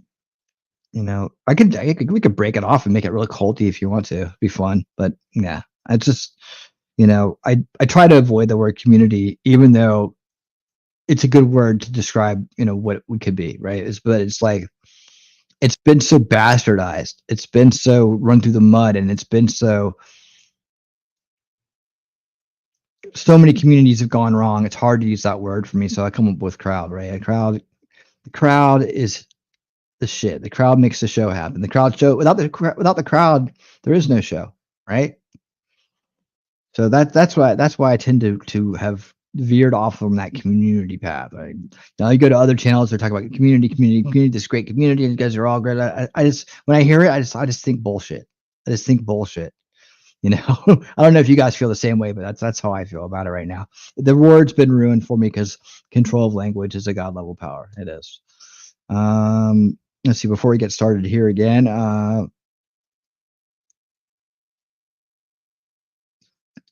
you never believe anything you read on the internet. Abraham Lincoln. I love that one. That's so good. Thank you for that, Wolfram. Yeah, please do. Yeah, we're in that drain again where YouTube's draining off subs. You know, because I don't get a lot of reach. I'm still trying to figure that out. Why these videos aren't getting more reach without buying into some kind of conspiratorial shadow banning thing. When other people who are doing the same topics as me get reach. So I got to take responsibility on myself first before I start trying to blame something else that's outside of my control. Do everything I can within my control to make it better. So we'll see. We'll see what it is. This journey will continue though. All right, so let's get back to it. I think that was a great thing. I'm going to rewind it for just a minute, just a few seconds here, so we live it. And here we go. Of course, that's going to totally mess everything up, right? I'm all right. Come on, I just backed it up 10 seconds. Okay, here we go. And it assumes Alinsky tactics, Marxist tactics, assume their opponents are restrained by conventional morality. It always assumes that you will, for instance, regardless of what you think about the 2020 election, the left was counting on Donald Trump being restrained. No matter what they say about Trump, they were counting on him, even while questioning the outcome of the election. They were counting on him still stepping from office like a dutiful, obedient American who observes the Constitution of the United States. If the situation were reversed, there's no way Joe Biden steps out of the Oval Office. I mean, he might wander out of it because he's clearly nearly brain dead. But if his handlers are watching it, he doesn't escape from the room like a toddler. There's no way that he leaves. There's simply no way. And it is because there's no such thing as unscrupulous tactics if the tactics work. You say anything, you do anything to get power and to maintain power. Now, the first book, Reveille for Radicals, is a handbook for organizing labor unions in American industry. But the second book, Rules for Radicals, which is by far the most influential of the two, is meant to be, as I said earlier, a sequel to Karl Marx's Communist Manifesto. It's a how-to manual for the destabilization and overthrow of existing power structures and the seizure of power. Alinsky dedicates the book to his wife, who I want to say her name is Elena. I have the book in electronic form. I don't have it here on the table. I don't want it polluting my shelves. I guess it just pollutes my phone, but my laptop. But he says this in the acknowledgments. Lest we forget an over-the-shoulder acknowledgement to the very first radical from all our legends, mythology, and history, the first radical known to man who rebelled against the establishment and did it so effectively that he at least won his own kingdom, Lucifer, end quote. Snopes, never rely on Snopes. Snopes is an arm of the radical left. There's no question, but Snopes, so dishonestly, I mean, I don't know how they live with themselves saying things like this. They're supposed to be like fact checkers, right? I mean, just the term itself, fact checkers, as I've noted on a previous podcast, that itself is like the ministry of truth. It's Orwellian. It's just straight out of 1984. It's complete nonsense. But Snopes in 2016, leading up to the election in 2016, actually ran an article saying, fact check, did Saul Alinsky actually dedicate his book to Satan? Do you know what Snopes said? They said, nope, didn't. And the reason they brought this up is because Ben Carson had said that Hillary Clinton was a disciple of Saul Alinsky, which she was and probably remains. He's dead, but you know what I mean, through his books. And they said, is it true what Ben Carson said, that she's a disciple of Saul Alinsky who dedicated his book to Satan? And Snopes said, and because they know that most people don't read beyond the headline, they put mostly false. The claim is mostly false. Then as you read the article, they say he doesn't dedicate it to Satan. He dedicates it to his wife. And then they say, now he did in his acknowledgments mention Lucifer, but he didn't mention Satan. It's laughable. It's incredible. Didn't say Beelzebub. Didn't say the devil. Go and read it. It's funny. Actually go to their website or maybe not. Don't give them a click. But the point is that in order to kind of vindicate Hillary Clinton, they said, no, this isn't true. No, but it is. It's basically true. He gives a whole page to say, I want to acknowledge Lucifer, Satan, the devil, Beelzebub. That tells you a little bit about Saul Alinsky, doesn't it? I think I've dedicated one of my books to my wife, one to my children. To be honest, off the top of my head, another to a good friend of mine. I haven't dedicated any to Satan. Don't plan to. And Stubbs sort of treats it like, it's just a joke. It was being funny. Say what you will. Saul Alinsky may not have believed in the devil, but I bet you he does now. Bet you he does now. Alinsky is important to understanding present-day America because his writings have been enormously influential on the left. A new generation is seeking to employ these tactics. And in a future podcast that I'm going to do, I'm going to talk about a man by the name of Lev Kopelev. You maybe never heard of him, but Kopelev is a fascinating guy. I've read his memoirs, and he never knew Saul Alinsky, never read Saul Alinsky, I'm sure, but he was like an Alinskyite in the sense that he was seduced by Marxist ideology. And he talks about how he was willing to get into the ranks of the communists. And he says, and I, with a clear conscience, took grain from Russian peasants knowing they would starve because I was sure that I belonged to the one true party for all human good. He said, I committed acts of incredible evil, convinced that I alone was righteous and my cause was righteous and my party was righteous. This is Saul Alinsky. This is the kind of people who follow him. But Barack Obama was Alinsky's most successful disciple by far and by proxy. Unlike Hillary Clinton, Obama never met Saul Alinsky, but he was a student of him nonetheless. He studied him very carefully the way a pious man studies his Bible. Alinsky was, for Barack Obama, his Bible. It's what he read. And then, of course, listening to the hate-filled sermons of Reverend Jeremiah Wright. Go and listen to one of those on YouTube. See if you come away feeling edified. It's like listening to that woman we listened to at the beginning of this podcast. You see, Alinsky, like Jeremiah Wright, preached, in a sense, division. He stoked women, like we heard at the beginning of this podcast, into believing that she is a victim. I'm justified in speaking to you this way and in doing these things and in making these demands because I am a victim of your white supremacy or your, patriarchy or whatever nonsense you want to fill that blank in with. Alinsky laid out a number of rules for, first, the seizure of power, and secondly, for maintaining it.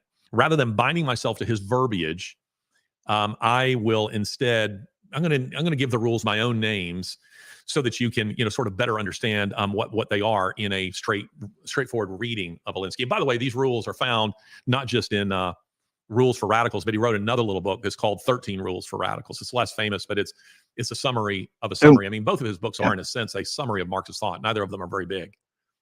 I read an article this week where somebody referred to it as a tome, T-O-M-E. All right, before we get started here, let's see. Okay, make sure I got this right. Okay, yeah. So, hey, Daisy. How you doing, Daisy? What did I do with that? I had a clip of that somewhere. I did save a Daisy somewhere. I remember where I have to find it. Sometimes I save stuff and I'm like, what the heck? I gotta go back and find it. But to answer Wolfram's question, yes, everybody.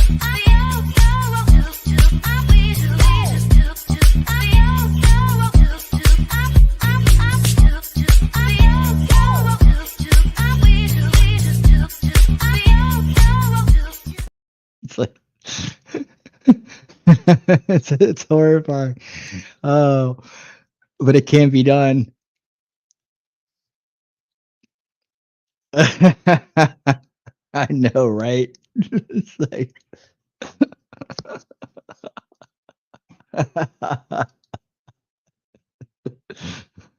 oh yeah, we can all dance together. We can all dance together. Okay, so here we go. I have some additional kind of like little comments here I'll make about these rules here as we go through them. Tome, by the way, is a sponsor of this podcast. Check them out, tomeapp.com. But they refer to it as a tome. And I thought the person writing this article has clearly never read Alinsky. The first of his rules is, as we mentioned before, divide and conquer. This is done through carefully targeted agitation of various people groups, playing on their latent fears and suspicions of one another. It's like Shakespeare's Iago, the character of Iago in Othello. He's that guy who gradually poisons Othello's mind against the lovely and faithful Desdemona. He just keeps dripping into his ear that she is against you until Othello murders her. And it's only after he's murdered her that he realized she's innocent. But Iago had stoked him to it. Have you ever known these people in your life? Do you know anybody who's like this? There are minor Iagos in our lives. I think it's Harold Bloom, the literary critic, who calls Iago an artist of evil. An artist of evil. He's a guy who doesn't really do the evil acts himself. He just stokes other people to do it. And this is Alinsky. This is what Alinsky says you should do. You, through targeted agitation, this is Obama to a T. You want to understand Obama, you say all the right things out front, but then behind the scenes, you stoke the violence and you put virtually no restraint on any of it. Has there been anyone prosecuted, anyone at all, for the political violence that we've seen in our streets since say 2019? I mean, it really intensified then. It was going on before then. Of course not. Yep, there are January 6 people who are still languishing in prison. It's like the writ of habeas corpus has been completely suspended. Yep. They get no right to trial. Some of them are in isolation, as though they are terrorists. We've let go the actual terrorists in Guantanamo Bay. By the way, I think that Obama, you can go and read an article that I've written in an interview that I did with my friend Chad Prather over at Blaze TV, and also with Tony Perkins at Washington Watch. Obama is the real president of the United States. You can find this article on my website. Who's the puppeteer? Who's the real president of the United States? I believe it. I'll maybe mention that in another podcast. Okay, I believe it's possible. At least maybe on a highly advisable level. I don't know. I mean, to that regard, I mean, maybe a council of people. I don't know. What do you guys think? Let me know in the comments there. Aspect. He's the guy who is. Oh, Biden isn't doing any of this. Biden himself. I can definitely agree with he Biden. Is simply a man who will sell his soul for power, and he has. And to that extent, he'd be willing to do anything. We know this. But Obama is an ideologue, meaning he is utterly devoted to his ideas and his philosophy. So is Hillary Clinton. And so was Saul Alinsky, who they both model themselves after. And so was Karl Marx, who Alinsky himself modeled himself after. So instead of stressing commonality, the tactic of divide and conquer is to do exactly the opposite. I mean, it is the opposite of the traditional American view of the American melting pot. That no matter what your ethnicity, whatever your family's background, your family is from Italy and mine is from England. You're black and I'm white. You're Catholic and I'm Protestant. We could still say we hold these truths self-evident. That we could come together and say, this is worth fighting for, it's worth preserving, it's worth dying for. Their goal is the opposite of e pluribus unum. It is out of one, many. It is going exactly the opposite direction, to fragment society, to turn people against one another, so that they could then present themselves as the solution to the problem they've created. And by the way, this is the tactic of everyone who aspires to dictatorial power. You create a problem, and then you present yourself as the solution to that problem. Yeah, sitting off camera over here is my son Zachary, who is, keeps his ear to the ground on these issues, and he's saying that I should say something to you about intersectionality and what intersectionality is. I've discussed that in another podcast, and yet it's worth repeating here. Intersectionality comes from Antonio Gramsci, the aforementioned Italian Marxist theorist, to some extent Georg Lukács, and that is that they saw that Marx said we divide society between the haves and the have-nots, between the peasant classes, the workers, the proletarians in Marx speak, and the capitalists, the bourgeoisie, the people in power. And as it was guys like Gramsci who said, that's not working in America. And the reason it's not working in America is because the average worker can advance. If he works hard, little luck, saves his money, he might get promoted. He might move up. I mean, this is the American dream. I mean, it's Elon Musk. Think about it. Elon Musk came to the United States, and now he's the richest man in the world, or at least one of the richest men in the world. And he did it by working hard. He understands what makes America great, because if you've not spent time in another country, you might not understand that in some countries, it isn't about how hard you work. Somebody can come and with force of arms, take what you have in a moment. And it definitely happens in Africa and in his home country of South Africa. South Africa, as I've said, is a fascinating country. I've been there. Real quick, thanks for the $5 super chat, Zach. I guess you're just passing a message along here. See, I hear a wild rumor that Ellie is in chat. I just wanted to say to wish safety for her and her family during this crazy weather. Love you, Ellie. Oh, that's nice. Very nice. Wishing you well as well, Ellie. Hope everything's good for you and that you are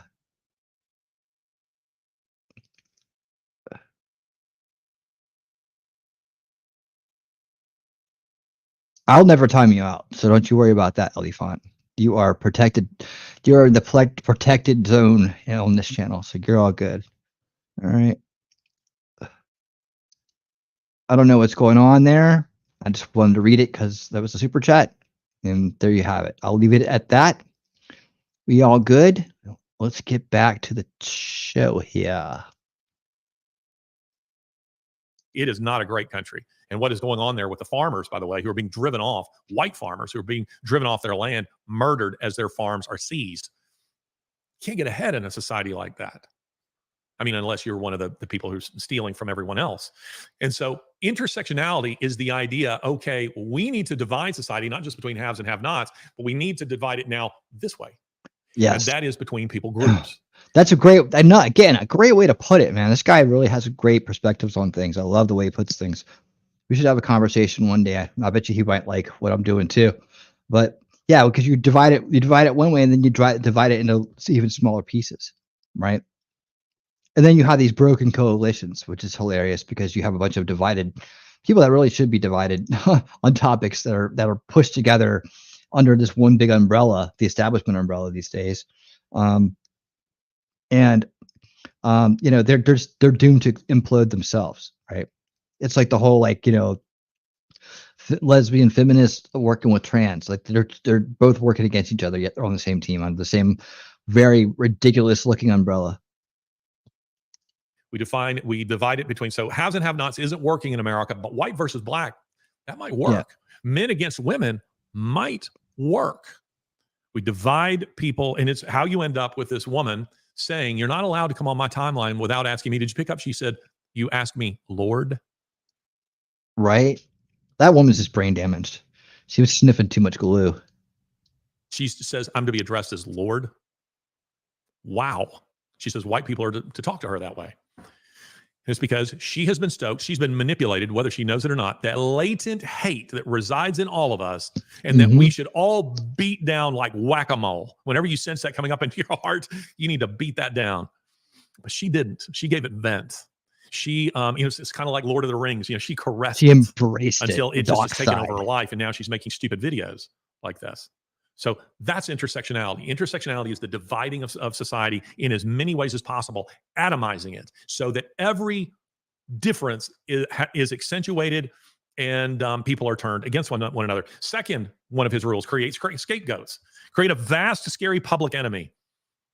For Hitler, it was the Jews. For Stalin, it was the Trotskyites and the kulaks. Vast right-wing conspiracy. Hillary Clinton said famously, 20 years ago. Russia collusion narratives, coronavirus, white supremacists. Yeah, don't forget the whiteys. Scapegoats. It deflects attention from what you're really doing. And this is what he said is important to do. Third, create chaos. We've already covered this just a bit, but rioting, looting, and other criminal activities to your benefit. And it's to your benefit for this reason, because it paralyzes your opponent who is in office, presumably. And how is that? Because while you have all this rioting that's going on in the street, and let's just say that, during the presidency of Donald Trump, if he does nothing, you say that he's weak. He's weak and indecisive. If he acts, so much the better. You then say, look at him. He's crushing the people underfoot. He's using troops. He's called in the National Guard. He's got these thuggish policemen who are out there beating people up. He is an oppressor of the people. That's what you do. Make it a movement. Number 4, the Bolsheviks were always about the seizure of power in Russia. That was the goal. But to garner the support for their movement that they needed, they cleverly landed on a slogan. You know what their slogan was? Peace, bread, land. Who could possibly be against peace, bread, land? It's what every Russian in 1917 wanted. They were they were losing badly World War I. Russian boys were getting slaughtered at the front against the Germans. For what? The Bolsheviks would say, well, that's just for the interests of the ruling class. It's just for the interests of the Tsar. It's just for the capitalists. What do you care? Peace. We'll bring peace. Bread. Huge bread lines. I've been in Russia several times, and I will tell you the bread lines continue to some extent. And land. The peasants, who comprised 80% of Russia's population at the time, they wanted land. So they garnered the support of people for their movement to seize power. And if the Russians thought that the Tsars were rough, that living under them was difficult, the Bolsheviks would bring suffering and death on a scale that would beggar the imagination, so that people would be begging to return to Tsarist rule. But you cloak your cause behind a slogan that gives your cause mass appeal. Black Lives Matter. Who could be against that? I think that Black Lives Matter. It's not what it's about. It's never been about Black lives. It's about hijacking a people group and hijacking moral sentiment for a wicked cause. And this is what led Ludwig von Mises to refer to useful idiots, or rather he called them useful innocents. We have since given it a more cynical definition. Well, I believe there's both. I believe there are people. That's why I don't necessarily dog people out that are under the mind control, right? I want to reach them. I don't want to alienate them, because, and in some cases, they're very motivated people. They could be highly effective if they were to be on the right path, right? So if they were to have the truth, that is highly effective with their energy, all the energy they have, they're, in some cases, their survival instinct is kicking in. They do realize they're in danger, some kind of danger, but they're just directed at the wrong thing. They're directed at some conspiracy growth rather than the clear and present danger of open conspiracies that are right in your face, and you can actually go read about them and listen to them be promoted. I mean, they're all around us. So that's the thing there. So useful innocence is people who kind of fall into it and don't realize they're in the middle of it. Where useful idiots are people who willfully are going along with it and thinking they're going to get something out of it. Useful idiots. But those people, the young people who are out in the street, who are carrying the signs for trans rights and all this kind of stuff, they're just useful innocents, according to Ludwig von Mises. They're individuals that you're using for your purpose of seizing power. They're just cannon fodder. That's all they are. Political trash talk. Rule number 5. Political trash talk works a little bit like if you've ever watched, say, football. I've already indicated that I'm a football fan, so I watch a lot of football whenever I can. You ever see these instances where a flag is thrown on a guy for unsportsmanlike conduct, but then you watch the replay and you see that the other guy started it? He hits a guy. They always say, that it's the second guy who gets it. So one guy hits another guy in the face, and then the other one lashes out and hits him, and it's the second guy that the referee sees. And he throws a flag on. It happens all the time. Yeah, it happens all the time. And Alinsky says, ridicule is man's most potent weapon because it is almost impossible to counterattack. You attack people personally, says Alinsky. Someone says, I think that Biden's policy on the border is a flawed policy for these reasons. And then the response is, you're racist. Yeah, right there. You see, that's one of the major ones we deal with all the time, isn't it? It's the ism attack. It's your ist attack, your ism attack, right? All opinion, no fact there. Changing of definitions, skewing of facts, skewing of situations, sound biting, clipping, whatever. That's the one we deal with the most. Like I said, these rules for radicals are baked into strategy now. They're literally there. So these people who are just automatically turning around and shouting these isms and ists at people don't even realize that they're utilizing this tactic. They just know that it shuts down conversation. There you go. Troublemaker. What's up? Welcome to the channel. Nailed it. Accuse your adversary of what you are guilty of. Yeah, inversion. Yes, exactly. Very good. Yeah, precisely. What the hell does that have to do with border policy? How can we be a nation without a border?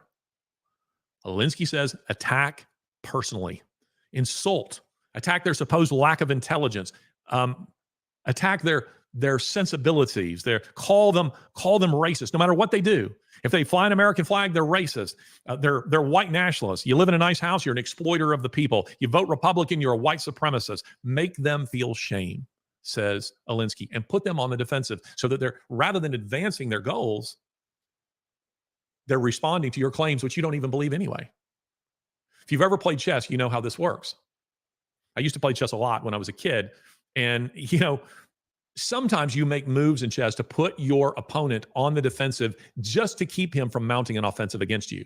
You want to force him to react to you, constantly forcing him to react to you. This is strategy in almost any sport, is to get your opponent out of rhythm where he cannot follow through with his own strategy because you're making him respond to you all the time. This is what Alinsky says you do.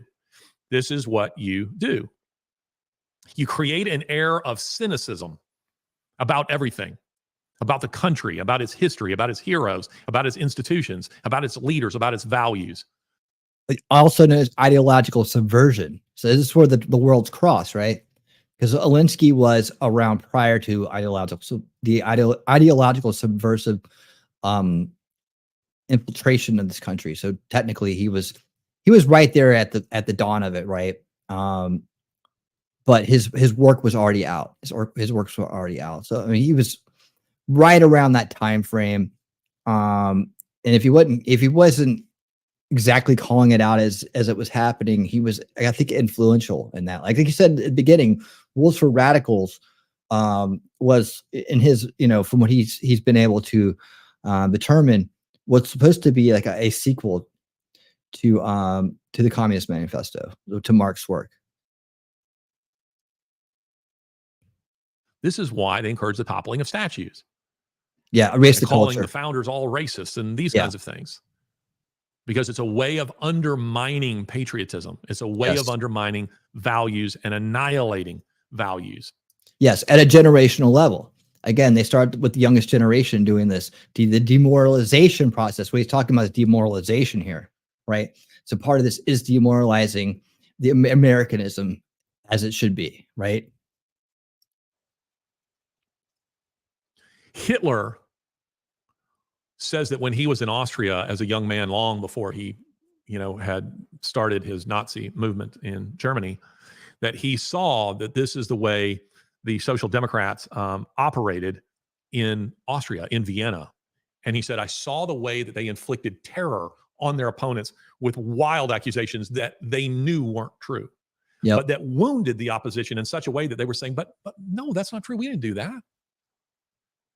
It's why when someone is accused of, he's a racist, he's an exploiter of the people, he's an abuser of women, it forces that person to come out with a press conference to say, no, that stuff is true. And the moment you start doing that, they've won.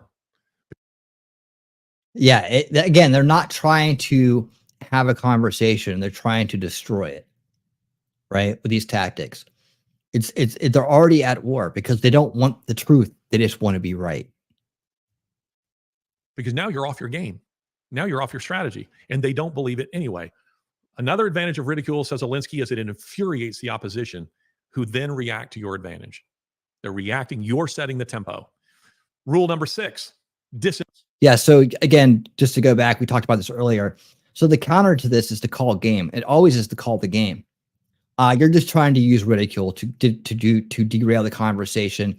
Are you conceding? I guess you're conceding the argument to me. That's the way I kind of approach that attack when I recognize it, and I'm like, okay, so you're conceding the argument then. That gets them, that throws them off. They're like, whoa, no, I wasn't quitting.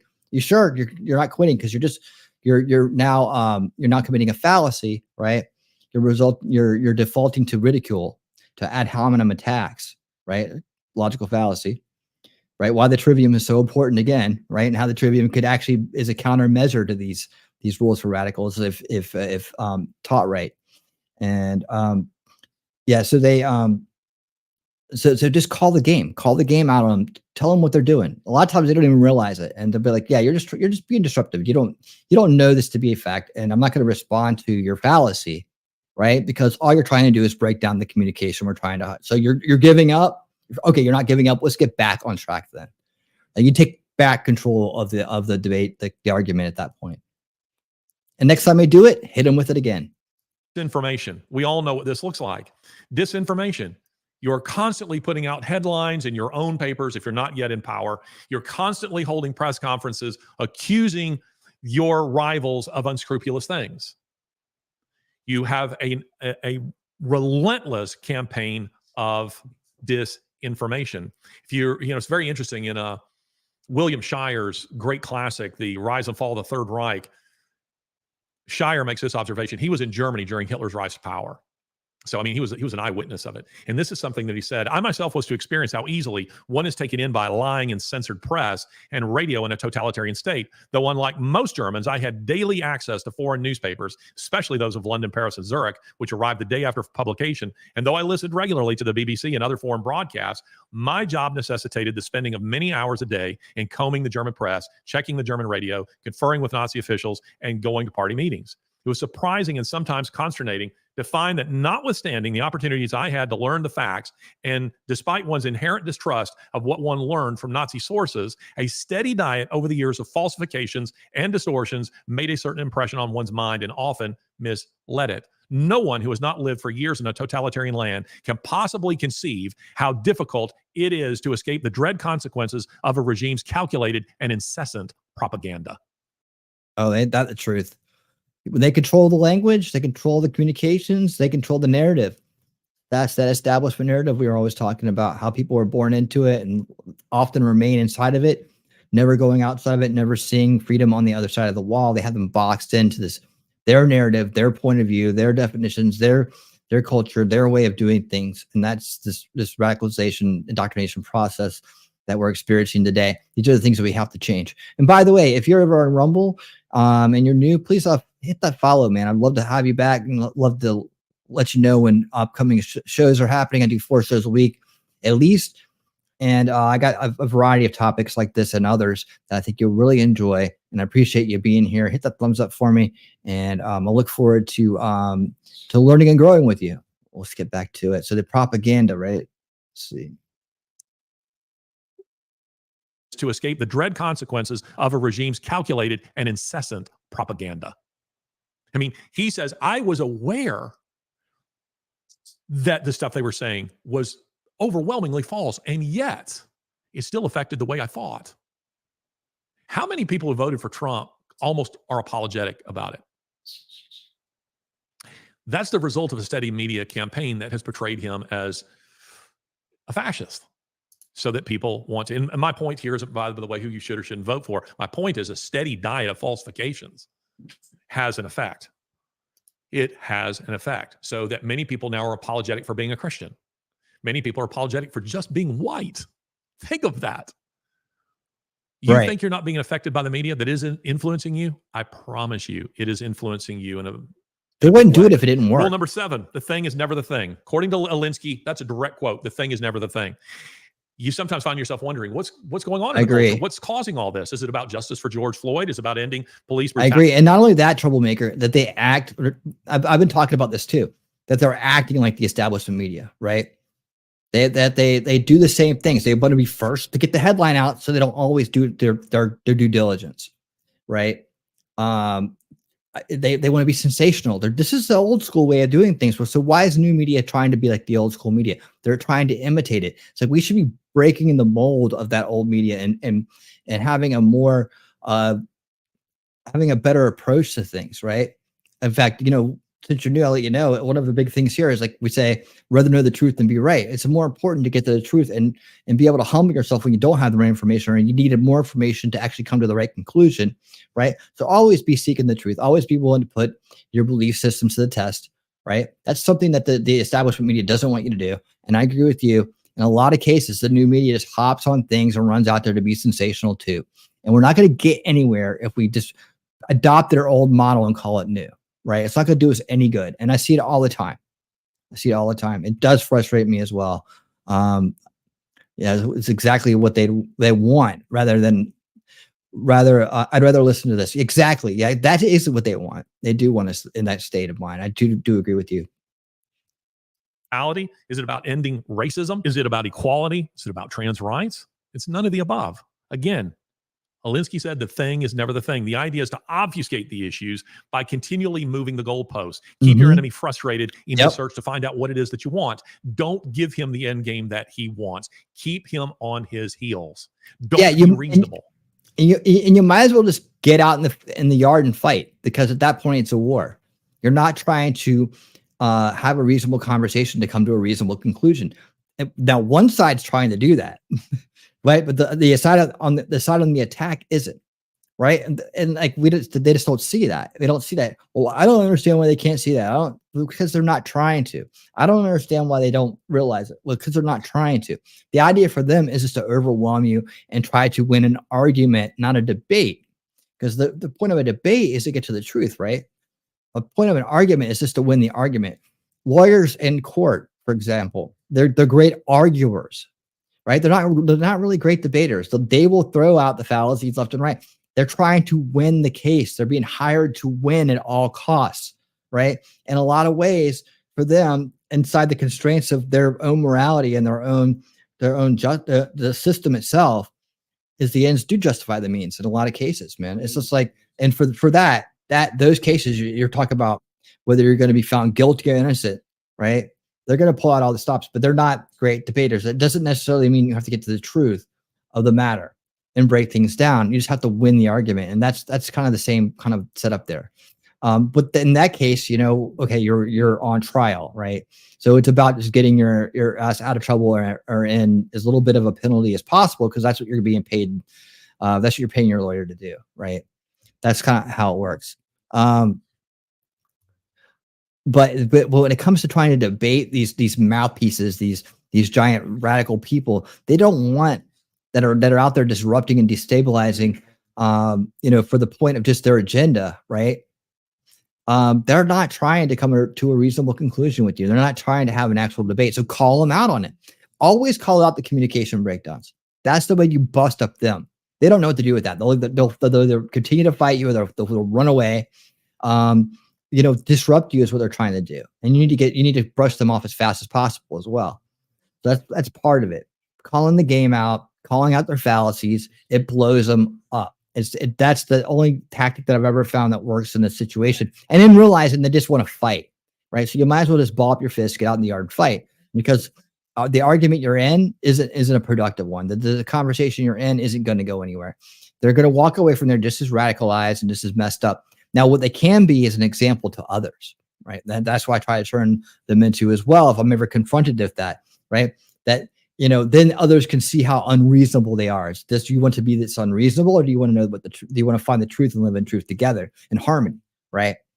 If we can both accept that the truth is what we're after, then we can both settle on what the truth is. But we have to listen to each other. We have to talk logically with each other, and we have to put that as our main goal. Then now we're kind of like a team. We may disagree, but now we're a team looking for the truth. These people don't want to be on the team. They are all about destabilization, to break things down so that they can, be directed to, actually just really what they're doing is handing power to somebody else. They don't so get it. They think they're going to benefit from it. They're going to live in some utopia, or someone's going to reward them some way, shape, or form, right? That never happens. That never happens to them. They're usually the first to go.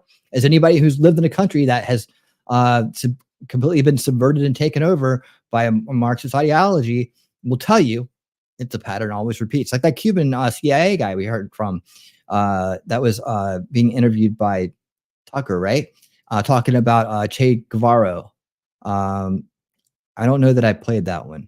I think that was maybe behind the scenes. But anyways, he was talking about how, I grew up in Cuba. We're heading in a bad direction, and if we don't win this election, if Trump doesn't win this election, I fear for this country. And he really means it. So, all right. So let me see what out here. Troublemaker says, yes, it also frustrates me. That's why we will agree that the legacy media is corrupt. Oh yeah, absolutely. But then the second they affirm the right point of view, it always, even the New York Times says, yeah, no, I hear what you're saying. A lot of times they're trying just to say, okay, yeah, I get it. I get kind of why they do that. to say, well, yeah, even the propagandists are trying to agree in this area, because there's always elements of truth sprinkled in, right, on both sides.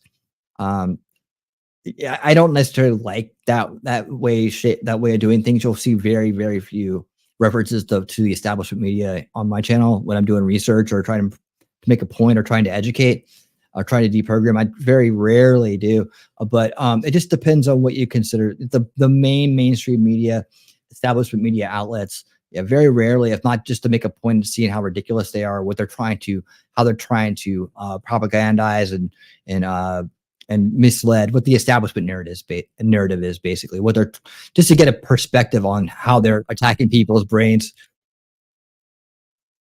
just to get a perspective on how they're attacking the other side and what they're trying to program them with. And that's the most I'll use that for.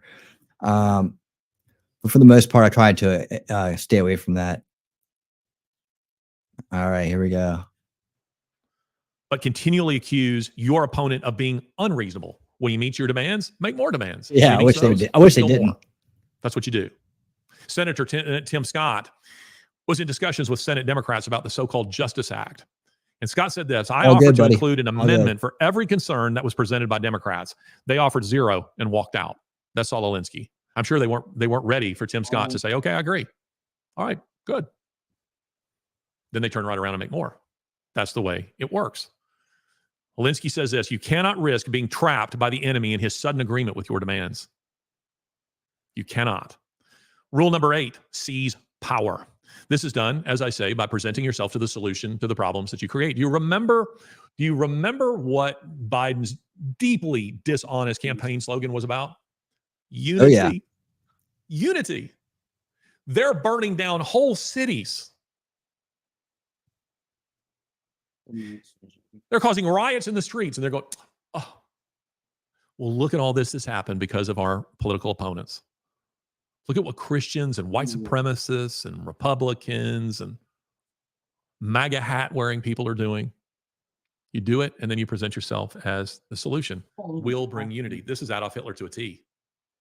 This is Adolf Hitler to a T. Alinsky says radicals must remain flexible and opportunistic and say anything to get power. That's a direct quotation of Alinsky. Interestingly enough, I don't remember which news agency it was. I want to say it's Reuters, but perhaps not. Ran an article a few years ago in which they said, why do conservatives hate Saul Alinsky so much? Are you kidding me? Man writes in his book that he's wants to acknowledge Satan. Oh, excuse me, it wasn't Satan, it was Lucifer.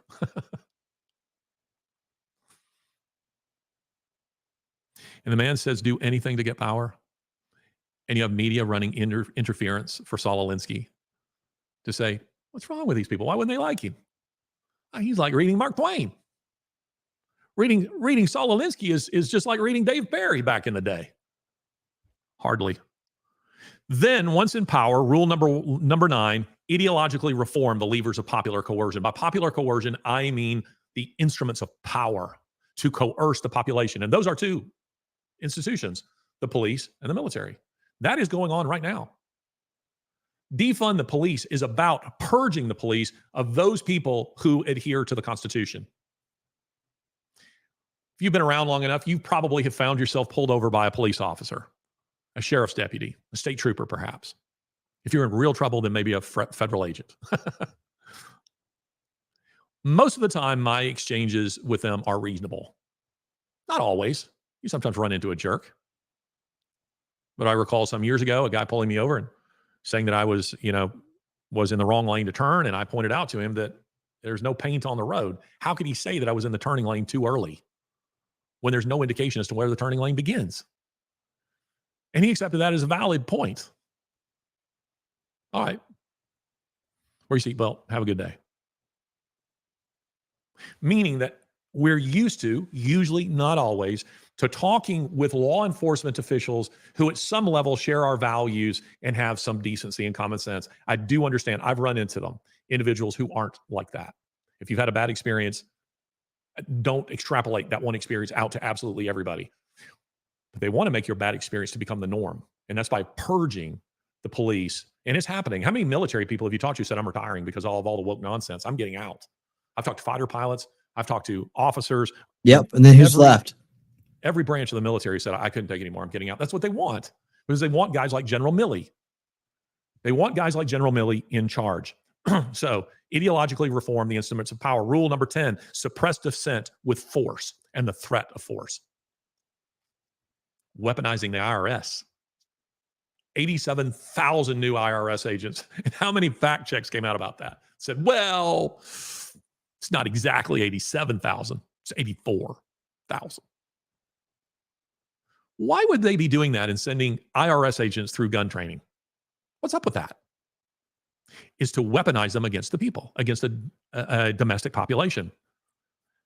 Suppress dissent. Rule number 11, burn books. And this is being done electronically even now. Did you know that with updates on your phone and on your laptop, the books that you download on, let's say, Audible, or what's Apple's version of actual books? Is it like Apple and Books? some with the censorship. Something like that. Kindle. You know, you can get Kindle on burn your smartphone. videos.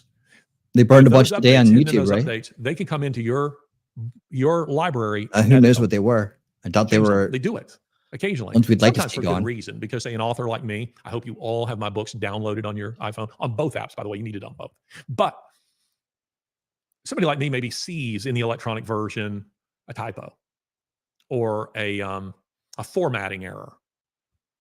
You call up the publisher and you say, and they go, yeah, we'll add that to the updates. And then when you update, it goes in and it fixes it. But they can also change it just by editing it, by pulling something out that they find to be objectionable. So this goes on. It goes on in a real way. But burning books, the idea here is to eliminate free speech, because free speech is deemed dangerous to the regime. They use free speech against the existing regime, but once in power, they eliminate free speech. They create a single party system. And the way they eliminate free speech is the way they're trying to eliminate it right now, is they're saying that it is dangerous to public safety. This podcast is on YouTube. How long it will be on YouTube, I don't know. Maybe we'll get booted off. So be it. Find me on Twitter. It's a free platform for now, free speech platform for now. Find us on Rumble if we get booted off of here. But if you go on here and start saying things about vaccines and election rigging and all that kind of stuff, you're gone. That's my friend Eric Metaxas, booted straight off of, and then I think Candace Owens was booted off like maybe last week before, booted off. I don't know what it was she said, but something the regime decided they didn't like, meaning it's not really a free speech platform. It just isn't. And they determine what it is you can and you cannot say. What I consider to be more dangerous than false information is a regime that suppresses information of any kind. Because you see what they're saying when they say that, quote, disinformation, or the word they've invented is misinformation, which is Orwellian, doublespeak. What they mean by that is we're the ones who are the arbiters of truth. We're the ones who determine what's safe for you to hear. A traditional American view has been, National Enquirers exist, Snopes exist, fact checkers exist. American Aurora back in the colonial period, full of disinformation. But the American people make their own determinations about what they do and don't believe and what they do and don't read. And if you want to read L. Ron Hubbard's Dianetics and believe that you get your own planet, or something like that, fine. Just stay in your lane. Rule number 12, create a sense of ongoing imminent threat from an exaggerated or fictitious enemies. An ongoing imminent threat. The Trotskyists, the Jews, the fascists, evangelical Christians. Have you seen the way the Biden administration, the FBI, has been going after the Catholic Church? Big time. Biden giving a speech and saying the greatest threat to America is white supremacists. Where are all these people? Climate change. Climate change. And as I pointed out on an earlier podcast on here. Hold that thought. Yeah, I tend to agree with most of this. I don't think we need UN peacekeepers now. I mean, hell, we just got a bunch of, I think the idea of bringing in foreigners is so that they don't understand the language, so they don't care about the people they're going to oppress. I think that they're more than likely just to replace, right? The other replacement theory going, the replacement action going, not theory, action. And so they got, there's this thing that say, hey, let's let the illegals serve in the military. That can very quickly be turned into serving the military and on the police force and on this and on that, So now we're just importing it. The idea of foreign troops occupying, coming in to swell, to deal with a some kind of civil war going on here. Which it got, by the way, it's never going to look like the one that we had here before. It's going to look way different, and that's what I talk about all the time on this channel, about trying to make that clear that we are already in it, and that the kinetic part is the very tippity tail end of it, right? There's a lot of buildup that happens before the actual kinetic part of a war happens. So you'll find that the people that hang out here, we're on YouTube and X's, by the way, to Trouble. That they all have this understanding. Like we all agree on this. But yeah, I used to think about this like back in the day. Like if you don't, if you haven't been here before, like I'm couple decades into this stuff, right? I've done different things over the years to try to protect the truth and keep us to protect patriots and keep us on track to take back our country from where it has been taken, put it back on a good foot, try to build an honest and integral future as best possible, so that we have the best chance at saving our country and our freedom in a real way. So, but I remember like the back in the day, the UN peacekeepers, our NATO forces were going to be the ones that came in and basically normalize the situation, as Yuri would say, normalize the situation. The situation is normalized. But yeah, but now I tend to think that they're just going to do it from internal, whatever. They're always going to take the easiest path, right? The easiest, most undetectable path. You start dropping UN peacekeepers into the country, it's going to like, raise a lot of eyebrows. If you start slowly over time, and this is the thing I always talk about too, is that they're very willing to make this a long, drawn out process. Like they have generational warfare always is what keeps them in generational control. Right. So they're thinking 2-3 generations down the road. This stuff that's happening now to our kids, this was put into works a couple generations back, slowly incremented. So I don't fear the UN peacekeepers as much. I do fear UN rule, by proxy or by treaty, right? And I think that's definitely what them and the UN and the WEF are up to. But and I don't think they hide it too much. I mean, they may deny the inevitability of it, but they definitely are implementing the means and the ways for it to happen. And so they're going to try to slowly just pull the rug out from underneath of us and not do anything too outlandish to get it done, because they already have a demoralized, destabilized society to work with. So shit's going to erupt left and right in just a matter of time with that. Just wait it out, because the wheels again have been put into motion already. But in terms of that, they'll be working on behalf of them in some capacity. So that right there is a another one. But I think that there's this over time, and you're right, that you fund the police movement to run off all the good people in it, to get the more demoralized people in it, the people that will do as they're told, even when what they're told is wrong, right? And just to build bad sentiment towards them as well. But yeah, we see how well defunding the police is working in some places in our country right now. It's completely destroying them. And that's what they like. They like it, the fact that it's being completely destroyed, because there's no one to protect them. Crime goes up, and people become more radicalized, more demoralized, and more traumatized by it.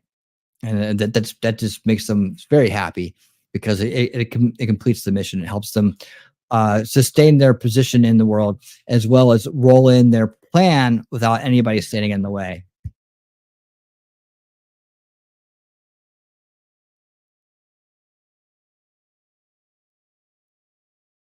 The 1991 academic paper, which I've discussed in discussing the World Economic Forum, called The First Global Revolution. This is what informs groups like the World Economic Forum and various others. The First Global Revolution said, what we have to do is create an enemy, a noble lie. In the Platonic sense, read Plato's Republic, he talks about the noble lie. That is a lie that we unite the people around, but they don't know that it's actually a lie. And in the First Global Revolution, 1991, they say, we've determined that the real great lie is to tell people that it's climate, it's the ecology, because that's something that goes across the board that everybody can worry about. It doesn't matter whether you're... And not to mention, they totally rebranded it. We all saw it happen. It used to be global warming, right? They've rebranded it into something that you can't. Again, they've manipulated the language. What are you trying to say? I remember when it first came out, I was like, oh, that's such bullshit. And they were like, what, you don't think the climate changes? Oh, come on, dude. We all know it does. We all know that's not what you're talking about either. right? But you're going to use that as a quick knee-jerk reaction to make me look like I don't know what I'm talking. Oh, you're just crazy. You don't think the climate? Yeah, it's called the seasons. Right? It's called the seasons. It's called the cycle of the sun. Do you know anything about this? You know, like most of them don't even understand the cycle of the sun. Do you guys know that right now on Neptune, way out there, way out there, Neptune, the clouds have slowly over the last 10 years been disappearing, right? Because of the sun cycle. That the clouds would disappear and then they reappear as the sun cycle goes through a cycle. So if Neptune, way the hell out there, can be affected by the sun, what do you think we're getting? You know, they don't want to ever talk about that. I got that saved somewhere. I should show that in a minute. But that's why they use the climate thing so much. And then you go, but you love Mother Earth and all this stuff like that. And if you ruin your environment, you can't have a sustainable life and all. So this is all right and within the they don't even understand. Most people don't even understand that they're just working for the UN and WF at this point when they start spouting that shit. They think that, oh my God, you're just big business. You just want money and you're just greedy and you're going to kill us all. They don't care if their children are completely scarred by surgeries for their entire life and their brains are completely fried by drugs and other things. They don't care about that. But God forbid you don't go along with the religion of climate change, because then you got big problems, right? Yeah, first it was global warming, now it's climate change. Yeah, that's such a tell that it's a scam. Plus, who benefits from it in the end? Like I said, I don't think we've ever really drilled down on this. That would be a huge show, though. And it would probably be in the deprogramming series where I have to get like a lot of stuff together. There's so much to go over with that because it's a big conflated issue. It would take me some time to put that together. I guess it'll come eventually. It'll happen eventually. Climate change is another cause. The problem. Come to the rescue scam. Yep. Hegelian dialectic, right? Create a crisis, deposes the savior. Yep, man-made global warming, climate change. Yeah. They've done that. Remember the big ice age too? Even before that, there's a big ice age coming. I showed last Unrig the Game kickoff show. I was showing the 1992 stuff from when they first came out of Rio de Janeiro, and we're warning people about this and how people didn't take it seriously. And all through up to up to the 2012 election, when people were really waking up back then, and of course, to some degree, and there was a lot of online activism. The info war, if you will, was in full effect, but it still is. But we were talking about Agenda 21 back then, and people still weren't listening. They weren't worried about it. They didn't think it was a big deal. They didn't, and these are people that were trying to reach in the first veil. With the first veil trouble is like the establishment narrative. That's how I refer to it here. I have a big chart that I go over and talk about how these veils of perception work in terms of controlling the society and the mind control that's built into the system that we're born into, and where people that escape that establishment narrative, that first veil of perception.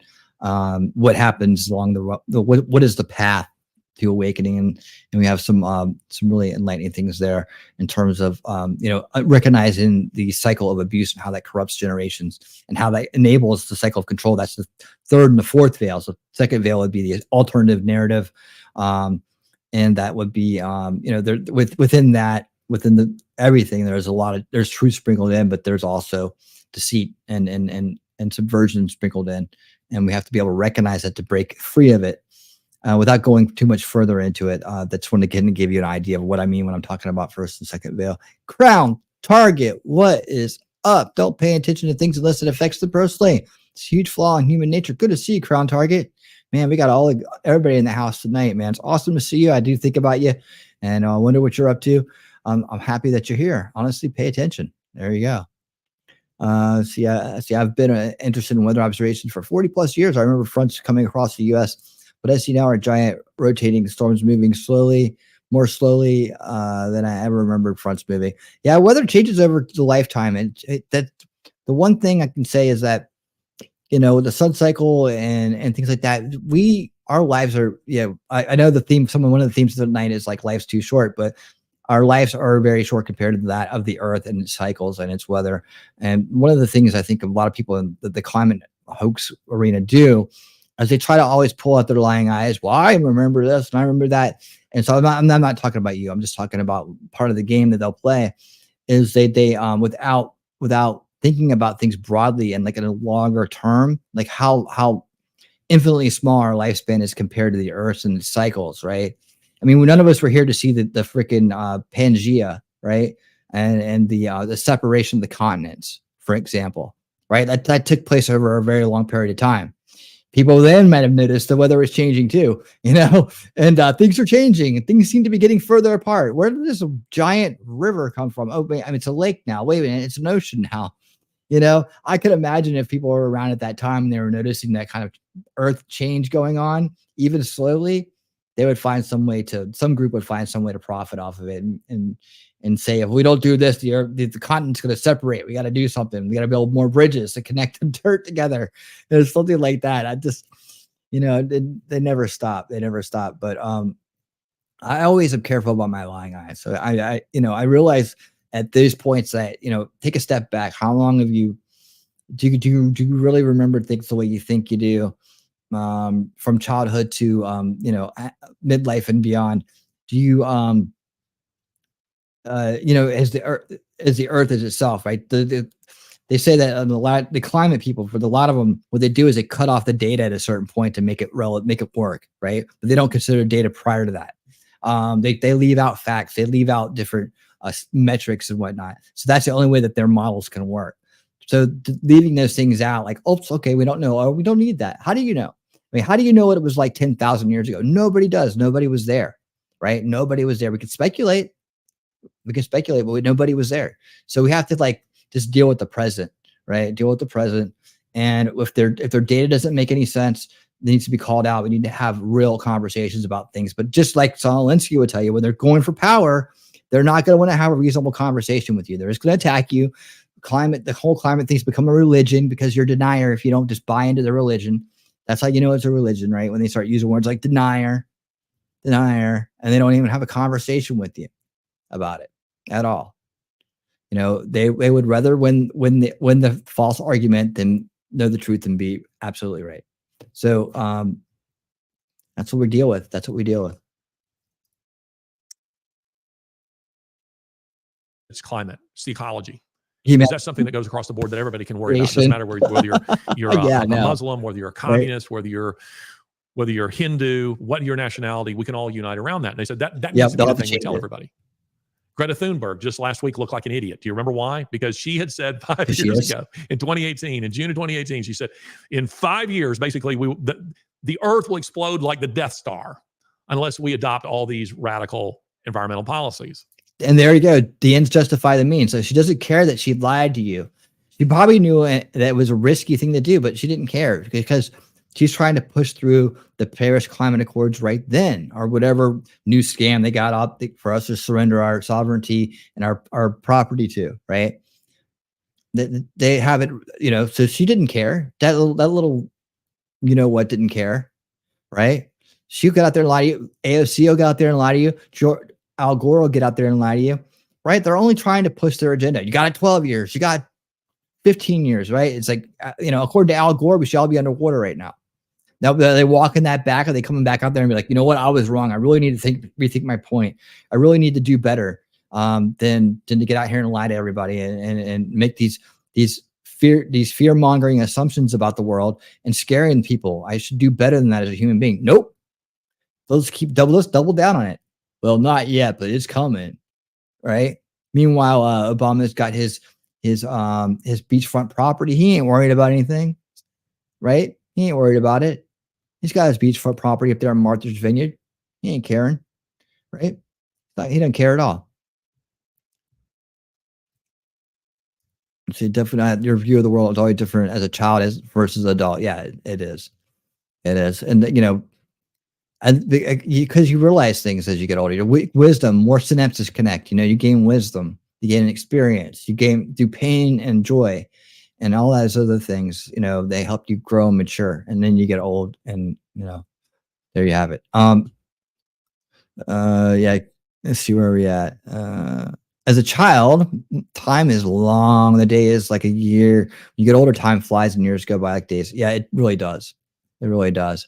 I'm thinking about, my kids sitting over there and thinking, God, this school is so long. It's so hard. Oh my God. It's like, dude, it's just, you only got a couple weeks to go. Oh my God. It's so long. Right. Because to them it is. And that's a great thing about being young. So let's not forget that either. I try to remember. Like, I get it. One day time will fly by. Right now, it seems like it's dragging on forever. Yeah, they always move the goalposts. They always will. So we got to catch them on the next grift, man. That's the thing. That's what I want to do next. We'll catch them on the next grift, right? Have all the materials ready. So when then they move it again, you'll be like, no. Almost, if you could think about where they're going to move the goalpost next and get them to commit to something prior to that now, then when they actually go and do move it beyond, you're like, gotcha. See, it is a scam, right? It's just using them as examples. Let's see. I was telling my husband earlier today, man, I was a fucking stupid kid. I suppose I was kidnapped or dead. Yeah, I know. I'm surprised most of us made it through our childhood, me included.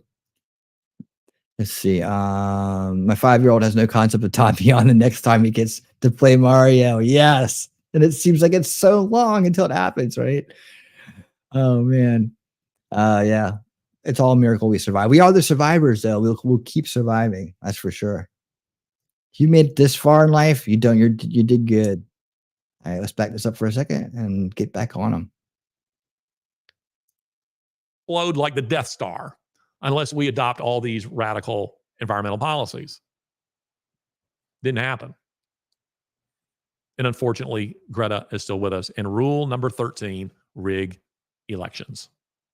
Whoa. Rig elections. Once in power, you rig elections. Have you noticed what's happened in South America? I've been paying close attention. I have a lot of friends there. I'm in South America an awful lot.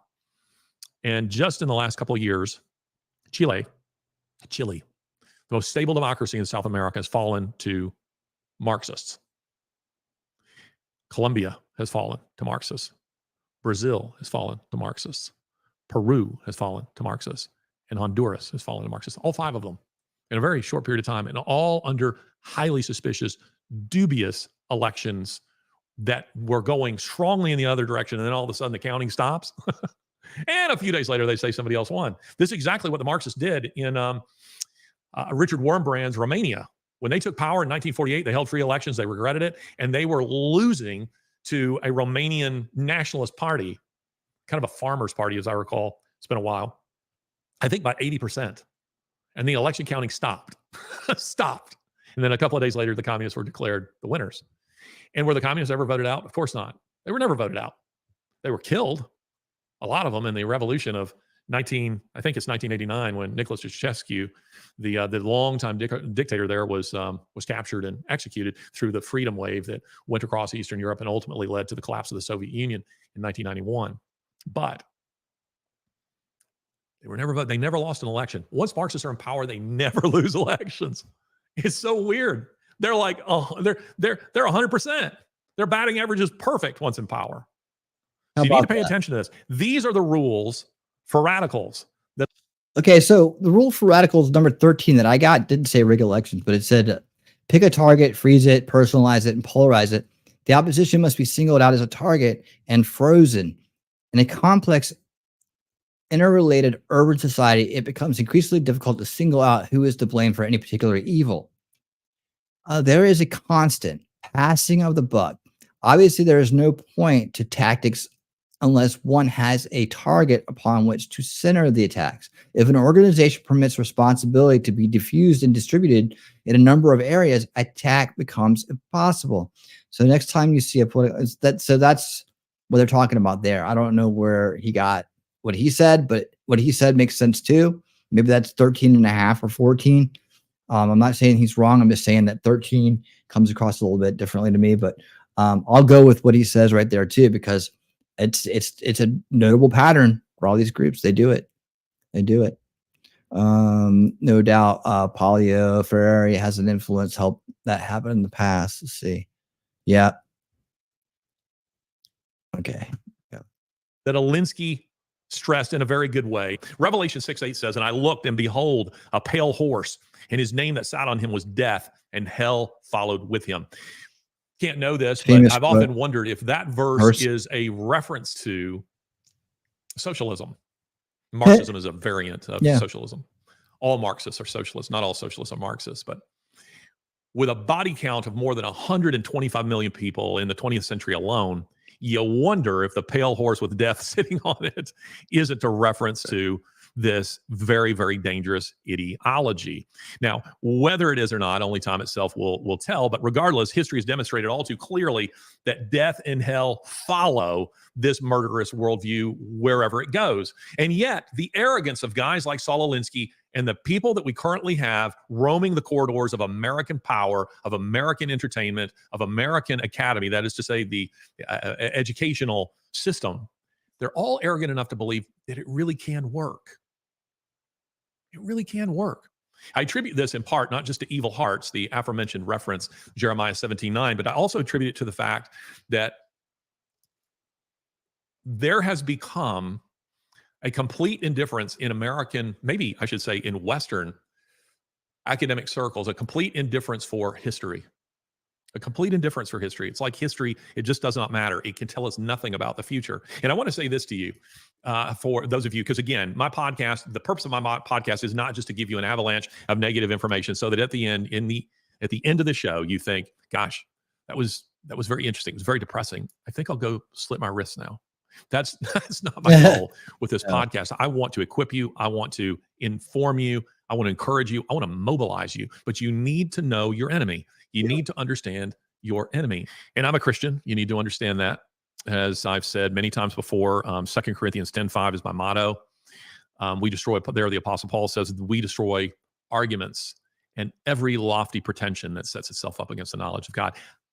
I can't make you walk the path to salvation, but I do hope I can make you see it clearer. So the way I do that is through the destruction of argument, through the destruction of the ideas of a guy like Saul Alinsky. I want to expose them to you. The World Economic Forum, I want to expose them to you so that you can see when they are split open and laid bare what's inside. I mean, he just basically, they did a promo for me as well in that statement. This is exactly what I'm trying to do as well. He just put it very eloquently. Exactly what I'm trying to do as well. So we're totally on the same page. This guy he's very much more well-spoken. He's an author, more well-spoken, more elegant in the way he frames it.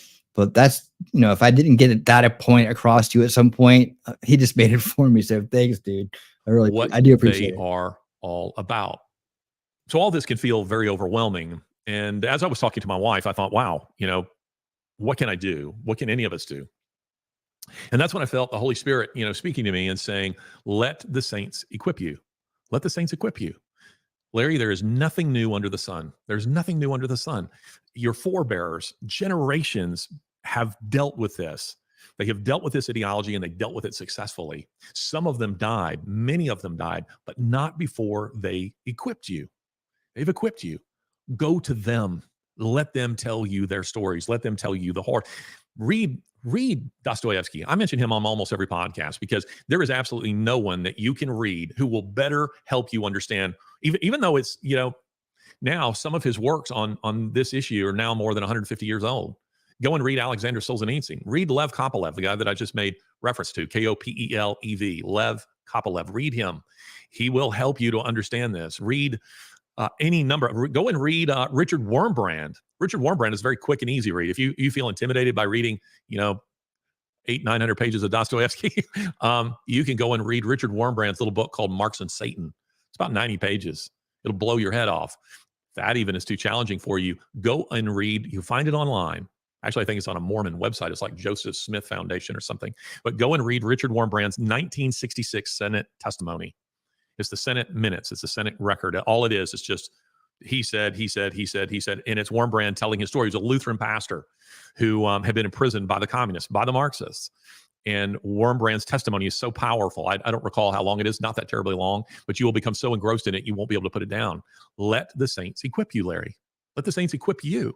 because they will, because they've been here. Don't let their deaths be in vain, so that you understand what this is. Alinsky, like Antonio Gramsci and Georg Lukács, and just to remind you, Antonio Gramsci was an Italian political theorist. He was imprisoned by Mussolini, and because of that, many assume, he's a good guy.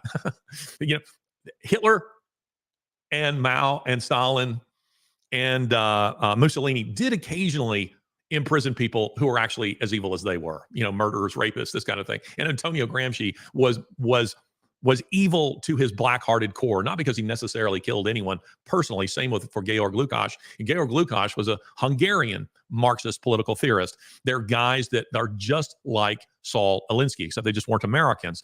And they're Marxist political theorists. They're Marxist. You might think of them as Marxist military strategists who thought in terms of how to advance the Marxist agenda in America. And that meant capturing America's institutions, toppling them, and taking the reins of power. They thought like an enemy strategist thinks about how to take a fortress. And for generations, Marxist theorists thought in terms of breaching America's walls, the fortifications of America, a frontal assault. And Alinsky said no, like Gramsci and also like Georg Lukács. The American fortress, he argued, is too strong to be attacked that way. You know what the weakest? I've given tours at many European castles and fortresses, and you learn this. You know what the weakest part of a fortress is? It's the gate. It's the door. That is the weakest part of any castle, any fortification. It is the gate. And that's the reason why in ancient times, gatekeepers were paid very, very well. And it was because you didn't want that guy becoming a traitor, somebody else paying him more to open the gate.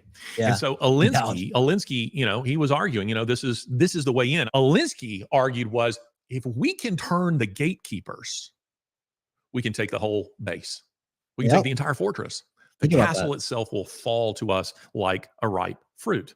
His influence on Hillary Clinton, whom David Brock called Alinsky's daughter, not literally, but he just meant she was that much. Ben Carson was 100% right. Ignore Snopes.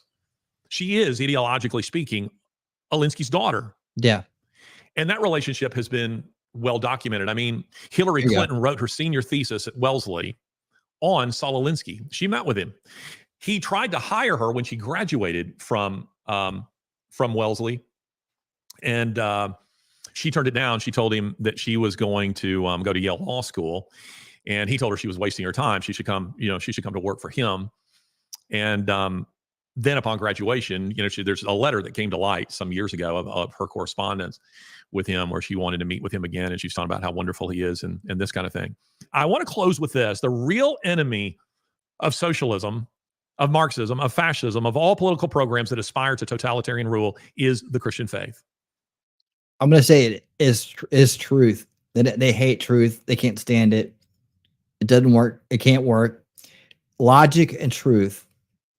And what he's saying here is morality. So logic, truth, morality is the counterculture to demoralization, deception, and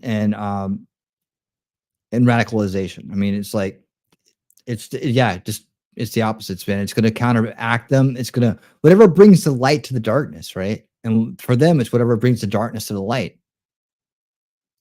It is the Christian faith. It is the weapon against it. And it's because the Christian faith, the Bible, teaches the dignity of human beings. It teaches that human beings matter more than governments. Jesus said the Sabbath was meant for man, not man for the Sabbath. The same may be said for government. Government was meant for man, not man for government. Yes. But you see, in Marxist and socialist and fascist regimes, it's the other way around. You serve the government. You live for the government. You are a temporal being serving an eternal state. In the biblical model, it's reversed. You're an eternal being served by a temporal institution, the state. Yep.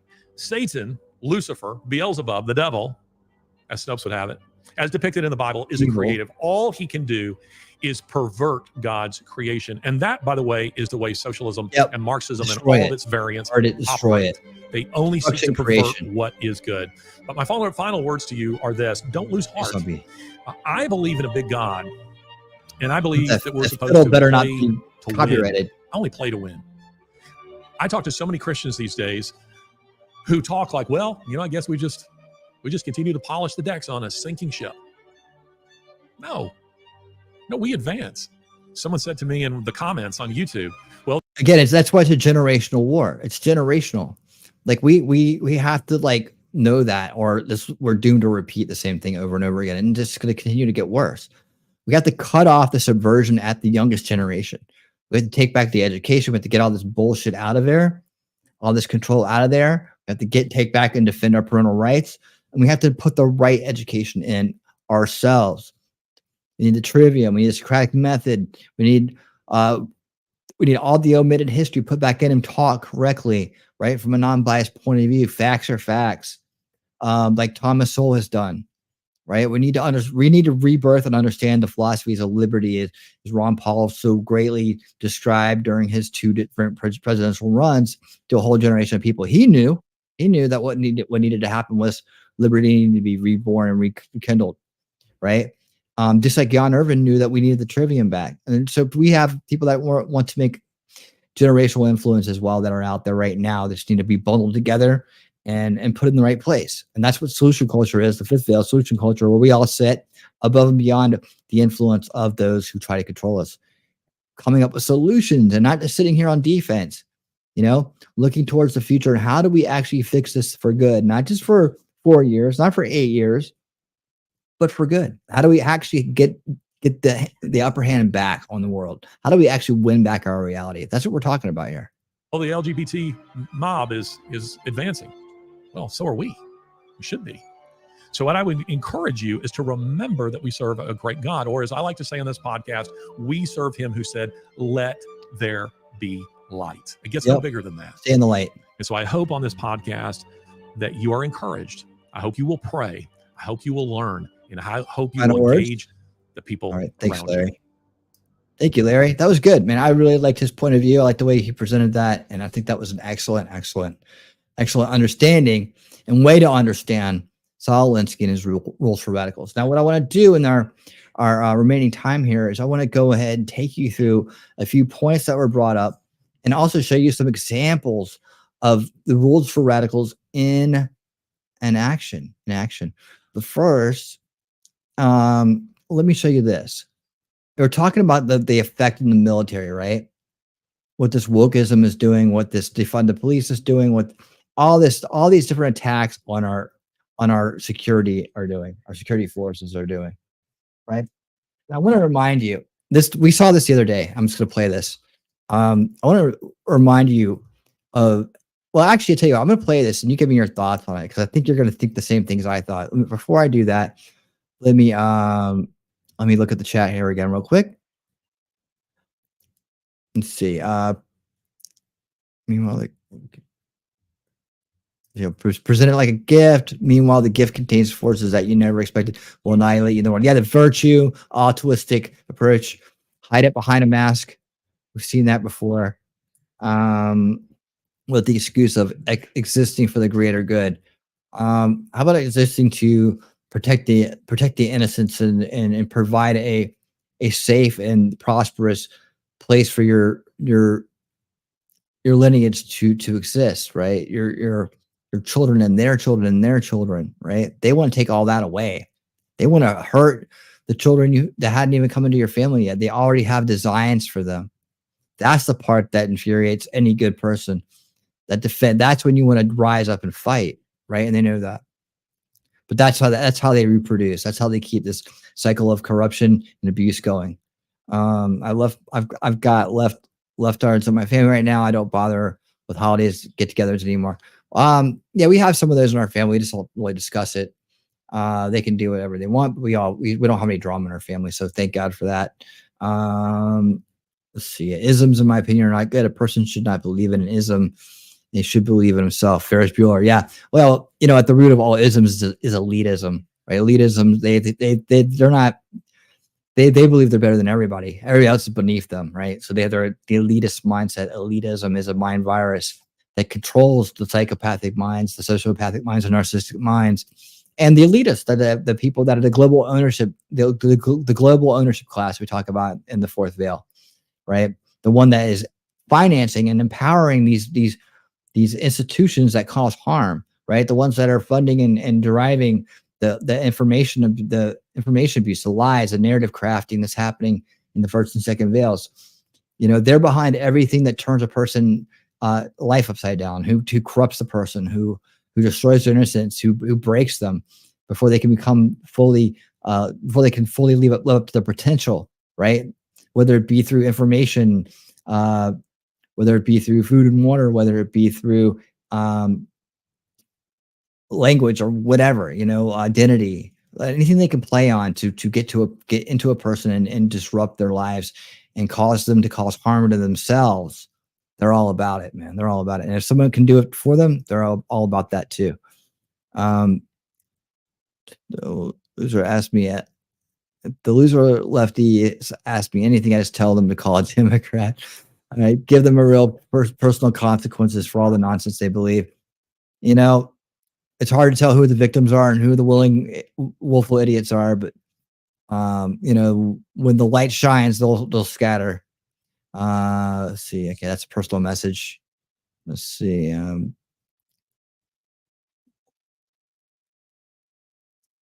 People are no longer committed to things that matter, like family or morality or decency. Yeah, they're told that all those things are boring and they're no good. But then when they get older and they realize they didn't pursue these things, and they're sitting there with nothing, they're not very happy. They're not very happy at all. And then they blame everybody else for it. They blame the government. They blame the, you know, whoever will say, hey, blame these people for it. Okay, I'll blame them because I can't take responsibility myself. I didn't learn how to do that early enough. Or I'm just so pathetic now, I have to blame somebody other than myself. You know, they will never heal until they actually learn to take responsibility for what they do and seek out and reject the things that have brought them down. They're addicted to things like technology and substances that numb them to the gaping hole they feel in the absence of God and family. China has 100 million young, capable, highly disciplined soldiers. Oh, thank you for that right there. That's exactly what I wanted to pivot to right here. You did it perfectly, Troublemaker. Look at this. So while you're thinking about them working out, you know, putting all this bullshit into our military, right, and destroying our military from within, take a look at look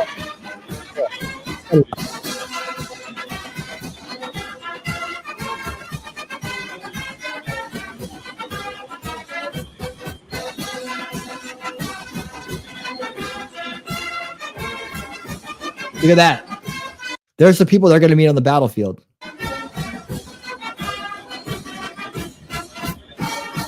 They're not effing around over there. You see any men dressed like women in the crowd here? How about there? Lockstep. These are all branches of the military marching in the damn snow. This was a few days ago. Doesn't look like they're losing too bad over there, and you know where. There's plenty of soldiers left.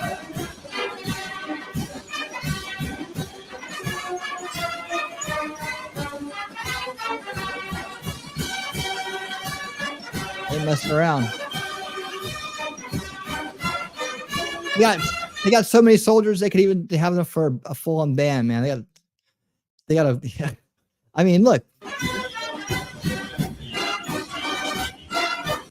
Ain't no high heels going on there.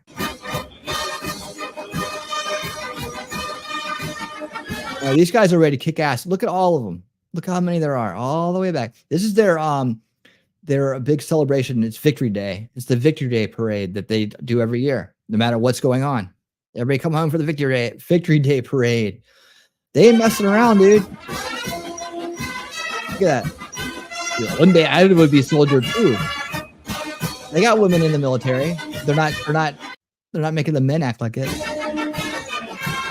Tank drivers. They see tank drivers right here.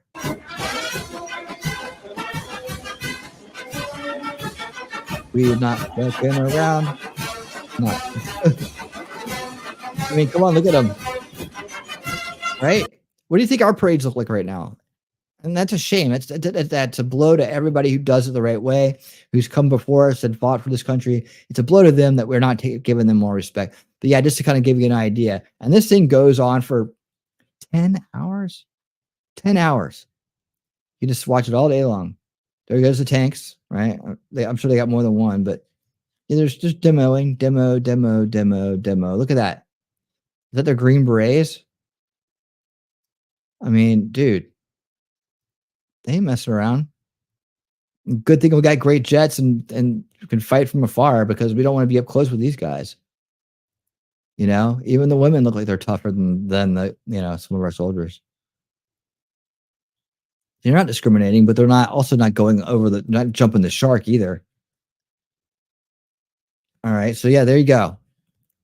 Just kind of let you know, why we're willingly disrupting and harming our own military. Other countries aren't. They're like, oh, look at the stupid Americans, right? Thomas, what's up, man? I blame time itself for why I'm just now getting here. There you go. Good to see you, man. Good to see you. Ours is starting to look like a pride parade. I know. It's sad. It's sad. It really is. It shouldn't be happening. And it makes you feel powerless, like, oh, give up, life is short. No, fight harder. Life is short. It means you have less time to get things right before you go and do your part. It's because other people gave up and surrendered and took a knee that we're having to deal with it today, that our children are in peril and their futures are in peril. That's why. So for everybody else just farting around right now and not taking fucking shit seriously, right? It's like, come on, get your act together, man. You got people that are right here telling you, care a little bit, just care some. It'll make a big difference. And if you can't care and you can't dedicate your time to this, support the people who do. Support the creators that do. Send them some audience. Send them some shout outs. Help them grow. Say, look, we fart around a lot here. We cover like wacky subjects. We don't want to be all serious, but you know what? I got a good friend over there that does do that stuff, and you should spend a little bit of time every week kind of learning these things. It's good for everybody. I promote a good mix, right? Have a good mix. Learn, work hard, play hard. Work hard, play hard, right? Stop it, Shelly. All right. I have to watch every word I say. Okay. Let me see. There's something else. Oh yeah. Let's take a look at this. Yeah. And why this isn't in America, it's a worldwide problem too. It's not just here we got this problem. If you haven't seen this, just this is why your music sucks. All right. Look, you haven't seen this yet. I'm a queer. And I'm a where did what the barf. Your barf face. I mean, look at these people destroying themselves. I guess I don't know if that's art or if these are real tattoos. I don't know if this is, I mean, look at anything to distort and destroy themselves, right? This is what they believe is awesome. And she's just so happy about it. So if you follow this little article here by Sydney, right? And these people are musicians in some kind of weirdo band in Ireland. And they're in some that Eurovision contest that are, everybody but people in America think is awesome. But for good reason. It's not that awesome. It's not that awesome. And this isn't good music. And these are some of the finalists. And they're talking about how great it is to be non-binary and how they're getting oppressed and blah blah blah blah. Listen to this bitch like whine or down here somewhere. Where's it at? She starts whining about it like at the end. I don't know. I don't want to go too much into it. But yeah, it's just like that's what people are doing here, right? That's just destroying themselves, destroying morality. And as long as that's going on, this is they're from Ireland, by the way. So it's not just one problem here. It's a worldwide problem because it's worldwide. It's a worldwide assault, right? So don't think it's just us that have to go through all this stuff. I mean, come on, dude. Seriously? So Sydney does a funny job on this one. It's pretty funny. Some people like her, some people don't. But I just wanted to show you that thing real quick because that's disgusting. And we need to be aware that there are people like that exist. Maybe we forget sometimes. But anyways, talking about rules for radicals and people that use them. Oh yeah, no problem. Yeah, I just a little bit of that's enough. Yeah, it's a celebration of mental defects. Another way to attack civilization. Yep. Yep. And then you have, okay, I don't know if you guys know, I've heard about this, right? There's a guy named Brendan Kavanaugh. He's a boogie woogie piano player, as you would say, right? I think he only knows those songs. It's like I see him play. He's got that style down. I'm guessing he's really good, but I never see him play anything else. And when someone asked him to play jazz, he played classical. So I think he's a one-trick pony. However, the thing is he went down to play piano one day at this train station. It's kind of like a shopping mall. And and what happened was, let me pull him up here. Because I'm going to show you this communist agitator that's after him now. There we go. Okay, let's do it like this. This is a pretty interesting story, and it's continuing right now.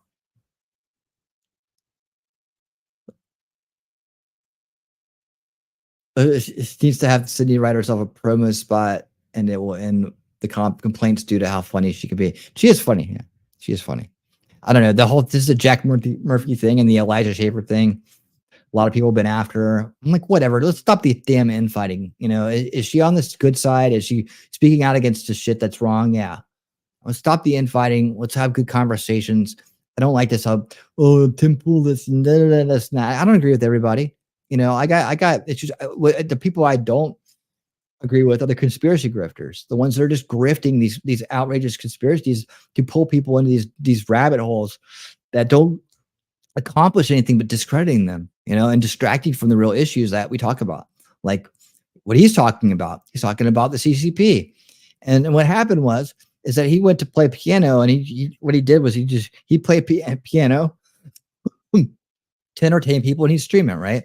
Well, one day there's a group of Chinese people standing behind him, right? And he was doing his thing, and they came up behind him, and they were standing there forever. And then they told him that he's not permitted, he's not allowed to show their images, right? To show their images. And no, I don't. This is London. See, London. They're in the UK here. This guy happens to be from Canada. You'll learn more about Krusty here. His name's Krusty. You'll learn more about Krusty here in a second. But he's your typical communist agitator. So it's a great case study right here. So what happened is that, and this made national news, by the way, and his channel, I guess, blew up for it. But these national communist Chinese people were filming a spot about, I don't know, I forget, it's something stupid, right? Some kind of propaganda for their to brainwash people with, and they happened to be in the background of his shot. And so they came up, and this one guy was there saying he had been there with a group of Japanese nationals who were doing the same thing, using the piano. They wanted to use the piano as part of their thing. Now, these people are so brainwashed, they don't even realize they're in another country, I guess. But they come up to him and they say, "Oh, you're not allowed to put us on camera. We have an NDA signed." Like, not even realizing that's a person-to-person contract. There's no NDA with him, and they're in a public spot. But yet, because they're communists and they think that they rule the world, they're getting on his case and starting stuff. And I tell you what, we'll dive in a little deeper on this story, if you want to, on another show. Like, I can take you down the rabbit hole in this, where we can go back to the original video of this disruption. But what happened is that he said, you know, take a hike, and then he got on all these national television programs and podcasts and whatnot talking about it, because, you know, how dare they come up in the middle of the UK and tell him that, you know, he has to obey Chinese law, like communist Chinese law. He's like, screw you. Well, what happened is that a lot of Chinese people that have escaped China, that are against the CCP, that speak out against the horrors of the CCP, started coming to support him, right? So they would come down when he'd play, and they'd hold signs. So this became a thing. He's like, yeah, that's cool, right? Well, then out of the blue, this dude shows up, right? This dude shows up. And he starts disrupting everything, and he starts getting in his face and doing all these very Alinsky-like tactics. Let's take a look.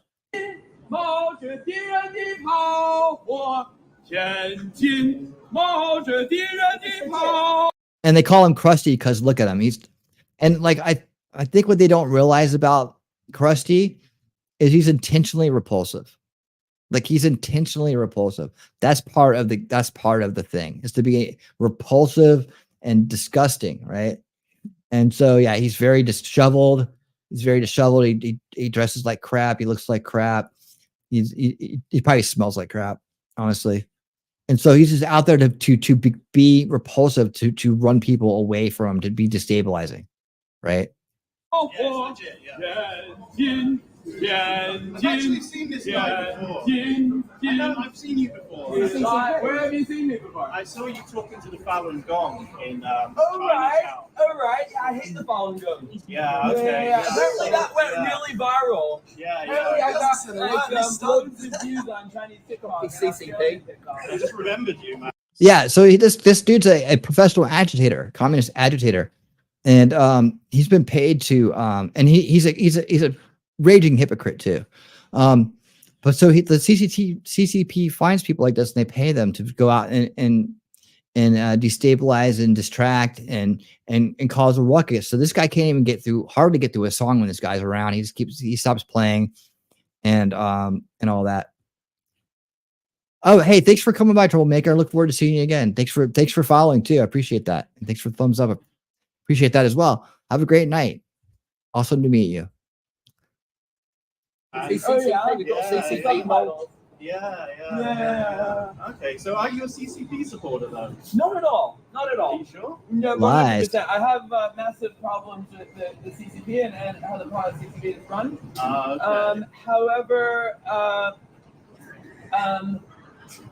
I don't like lies. Most of the things that are said about the CCP also aren't true. See what I'm saying? Like he doesn't mind lying. Does he have any credibility? Does he have any credibility? No, he doesn't, because he's being outrageous and he's being intentionally destructive, right? If he really had a problem with it, this guy has a great platform to have a conversation with. He's found him. He's there. Why not come across as a reasonable person? And this isn't his first appearance here. He's showed up several times. He's gotten thrown out several times. He's a full-on agitator. And as you can see behind him here, he gets a good crowd. This guy shows up at it somewhere and starts trying to distract. Somehow they got him out of there, I guess, this time. I don't know if they drove him off or what.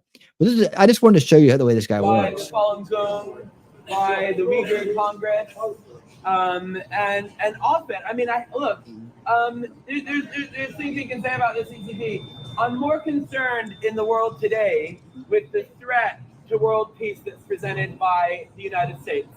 Oh, wow. So I have a much greater problem with the United States than I do with the CCP. And I don't like lies. I don't like dishonesty. And the United States is the biggest exporter of lies, propaganda, dishonesty, and death and destruction. So what's he doing here? Like drawing parallels, right? Let me see. I'm going to show you the he's trying to draw parallels and then pick sides, but you know what does it have to do with anything? He's there to mess up this guy's what he's doing. He's just playing the piano. The United States is by far the biggest exporter of lies, dishonesty, death and destruction, and human suffering in the world. The UK, sorry, at some point we all I can't. USA propaganda.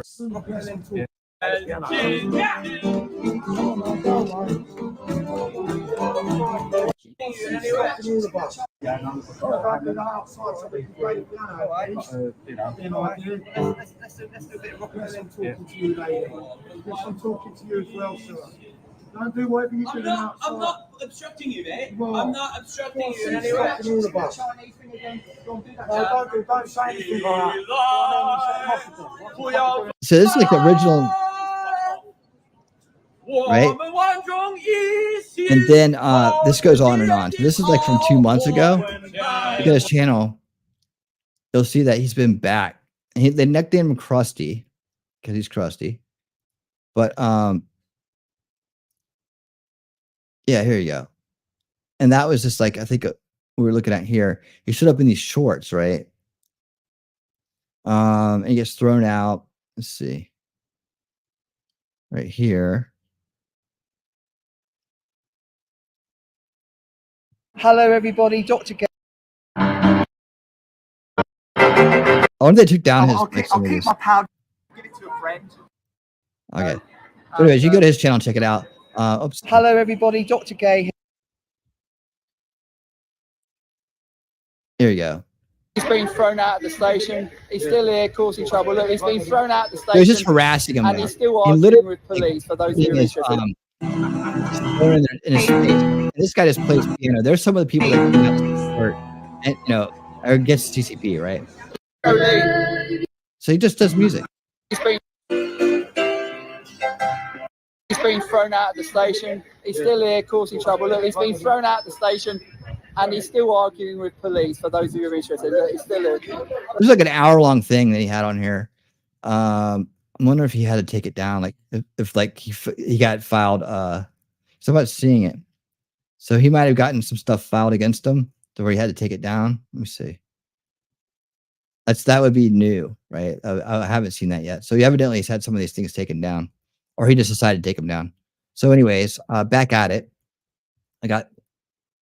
That's just your individual agitator out there, disrupting, ridiculing, doing all the things that you will find kind of baked into that Alinsky rules for radical ideology, right? And then you can take this to the next level. Remove, and the next level is this, right? Which we're seeing all the time now. You see Irvine protests, right? Where you have working their way in, and that's what they'll do. They'll just clean all that out of the way, move their skirmish line forward, all these and then useful wait for the innocents, next useful command. idiots, So whatever you want to call it, creating all this ruckus and destabilization for what? Most of them don't even know what they're doing. Not to mention that, for somehow cultural appropriation's okay when you're doing this, but anybody else does it, that's what they're doing. Because you can see all these people wearing this checkerboard. All right, so we are watching this line of encampment scene being torn down right now. This is a beautiful sight when they tear it down. I love it when they tear it down. Is on the ground. Matthew, what are you seeing there?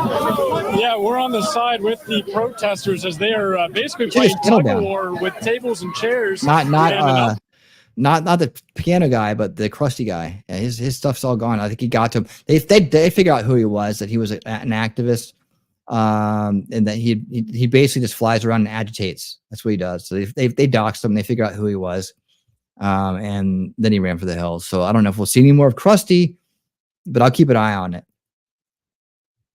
Yeah, I think he's offensive on purpose, right? But literally, I watched an hour of him just like with the camera like a foot away from the dude's face, Brandon's face, just not letting him even get on with the show, right? That's what was going on there, and it was very annoying, and literally couldn't get through a song for like an hour without him screaming and yelling. Eventually, the cops came. People wanted to kick his ass. I mean, you're a damn good agitator when people want to beat you up. The funny is the communists against genocides, right? Like, because communism has never been connected to genocide, right? Yeah, exactly. I just like look at this. Against police, and really for the last now we see 30 minutes or protesters, so, right? we've been seeing that more people are coming and adding. Which to this rules are they barricade doing now, As right? now police are ripping it down. We see the protesters are holding up peace signs and trying. So now they're going the riot gear. In Florida, DeSantis came out and said, if you are here on a visa and you're part of this mess, you're gonna get expelled and deported. No questions asked. Right? So then you have protests happening in Florida. They're saying education, not deportation. Education, not deportation. And they're all chanting it like a little cultist, right? And they're running around. That's what they're doing. Right? Good, Ellie. That's what I said when I heard that. I was like, good. We're not gonna look at any more of that. All right. So that's what I said too. DeSantis did. He's a great governor. I think he needs to stay governor or learn how to work with Trump. But he's a great governor. He really is. Yeah. So that's the way he's showing you. That's the way to do it. Hey, look. Of course, not every state is Florida. But yeah. So they go right to work with trying to ridicule and trying to pull down that very base ruling. And if you're here on a visa, all right, and you're trying to stabilize our country, we're going to deport you, and you're not going to be allowed back. And guess what? You're not going to get that education you came here for either, because you're obviously not interested in it if you're doing this, right? And then what do you say? He said colleges are for learning. Like, let's see if I can find exactly what he said. It was so based. Definitely rocking. Let me see. It was in my history. It was from my Umanga guy. Let's see. He's a pretty cool dude. Let me see if I can find it. Yeah.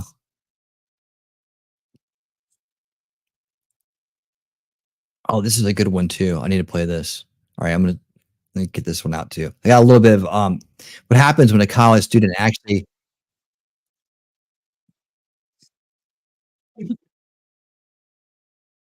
watch this. This is a great example too. I mean, really great example.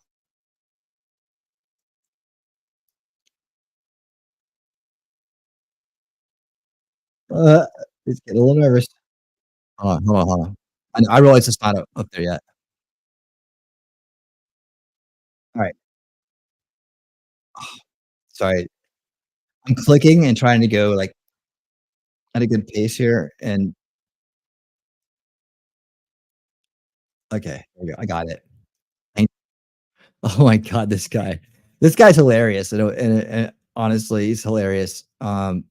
You'll see him struggle, like struggling. Throughout. But I want to show you the DeSantis thing real quick. Let me find it.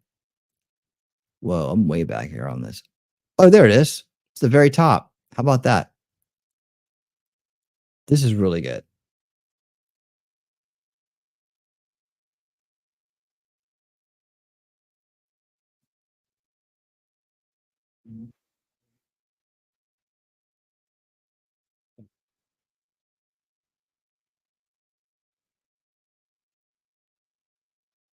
Okay, here we go. I got it all straight. Thanks for hanging in there. And here we go. You're gonna love this. How to deal with radicals. Thank you, Mr. Chairman. We don't do that here in the state of Florida. And so they did have an encampment, and it lasted about a few minutes. And so I want to thank the university here, as well as all of our state universities, for ensuring that we're going to maintain order in the state of Florida. You do not have a right to commandeer property. You don't have a right to go take over parts of the university. You don't have a right to go after other students based on their ethnicity. And we're going to ensure that that's upheld in the state of Florida. And you've seen that also in other places throughout the state. And look, these are public universities. These are things that exist basically due to the benevolence of the citizens of Florida, people who have been willing to allow their tax dollars to go to these things. And so if they're not keeping order, then we'll find new people who will keep order. And it's just that simple. And that's what's going to happen when you have here.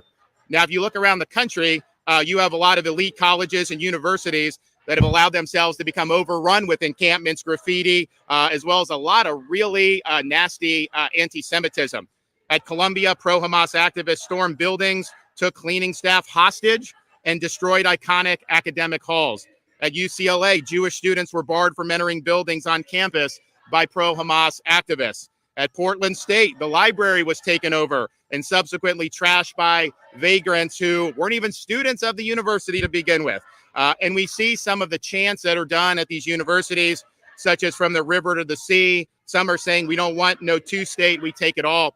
And, part of it is, people can kind of say what they want. But when you're talking about from the river to the sea, you're essentially saying you want a second Holocaust, that you want to wipe Israel off the map. And that's what Hamas stands for. That's why Hamas perpetrated the October 7th attack.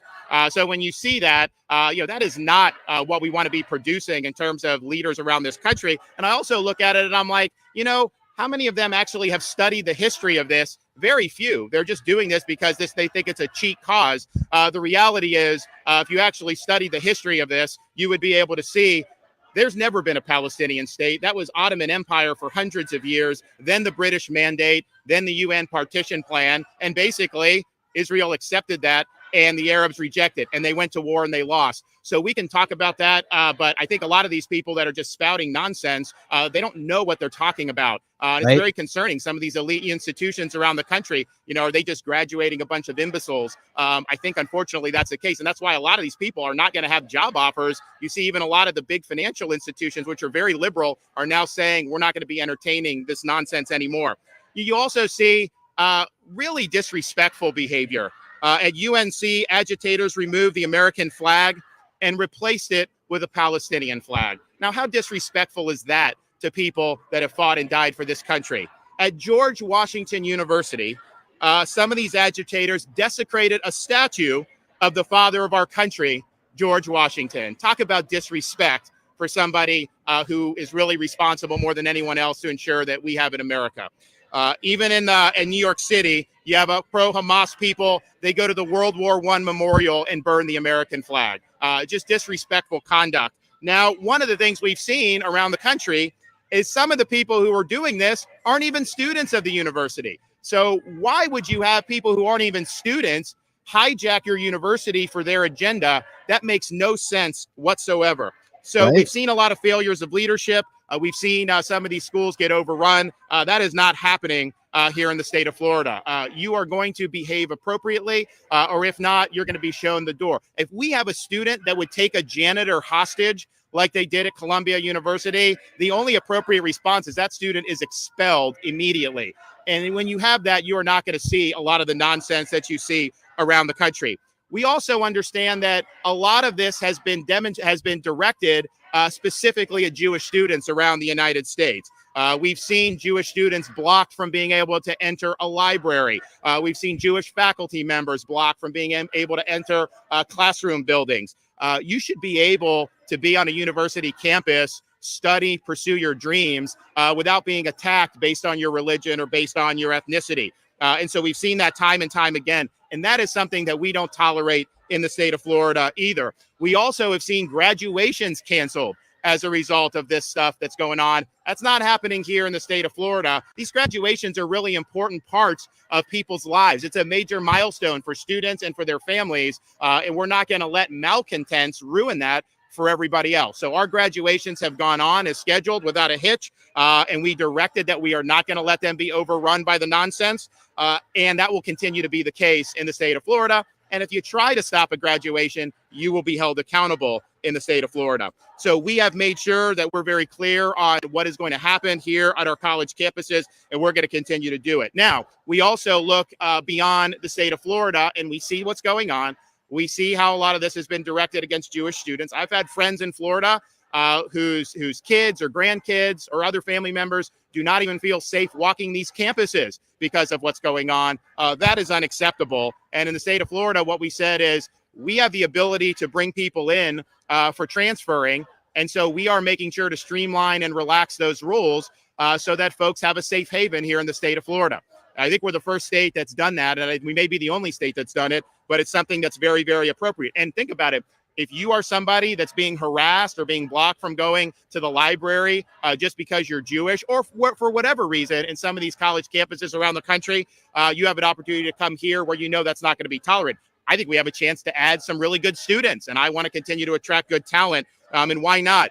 So just yesterday, Florida ranked #1 for higher education by U.S. News and World Report for the 8th year in a row.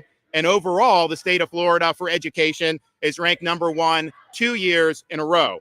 3 of our universities placed in the top 50 in the latest U.S. News rankings, including UF as our top Florida university, but also FSU and USF. Wall Street Journal did a ranking.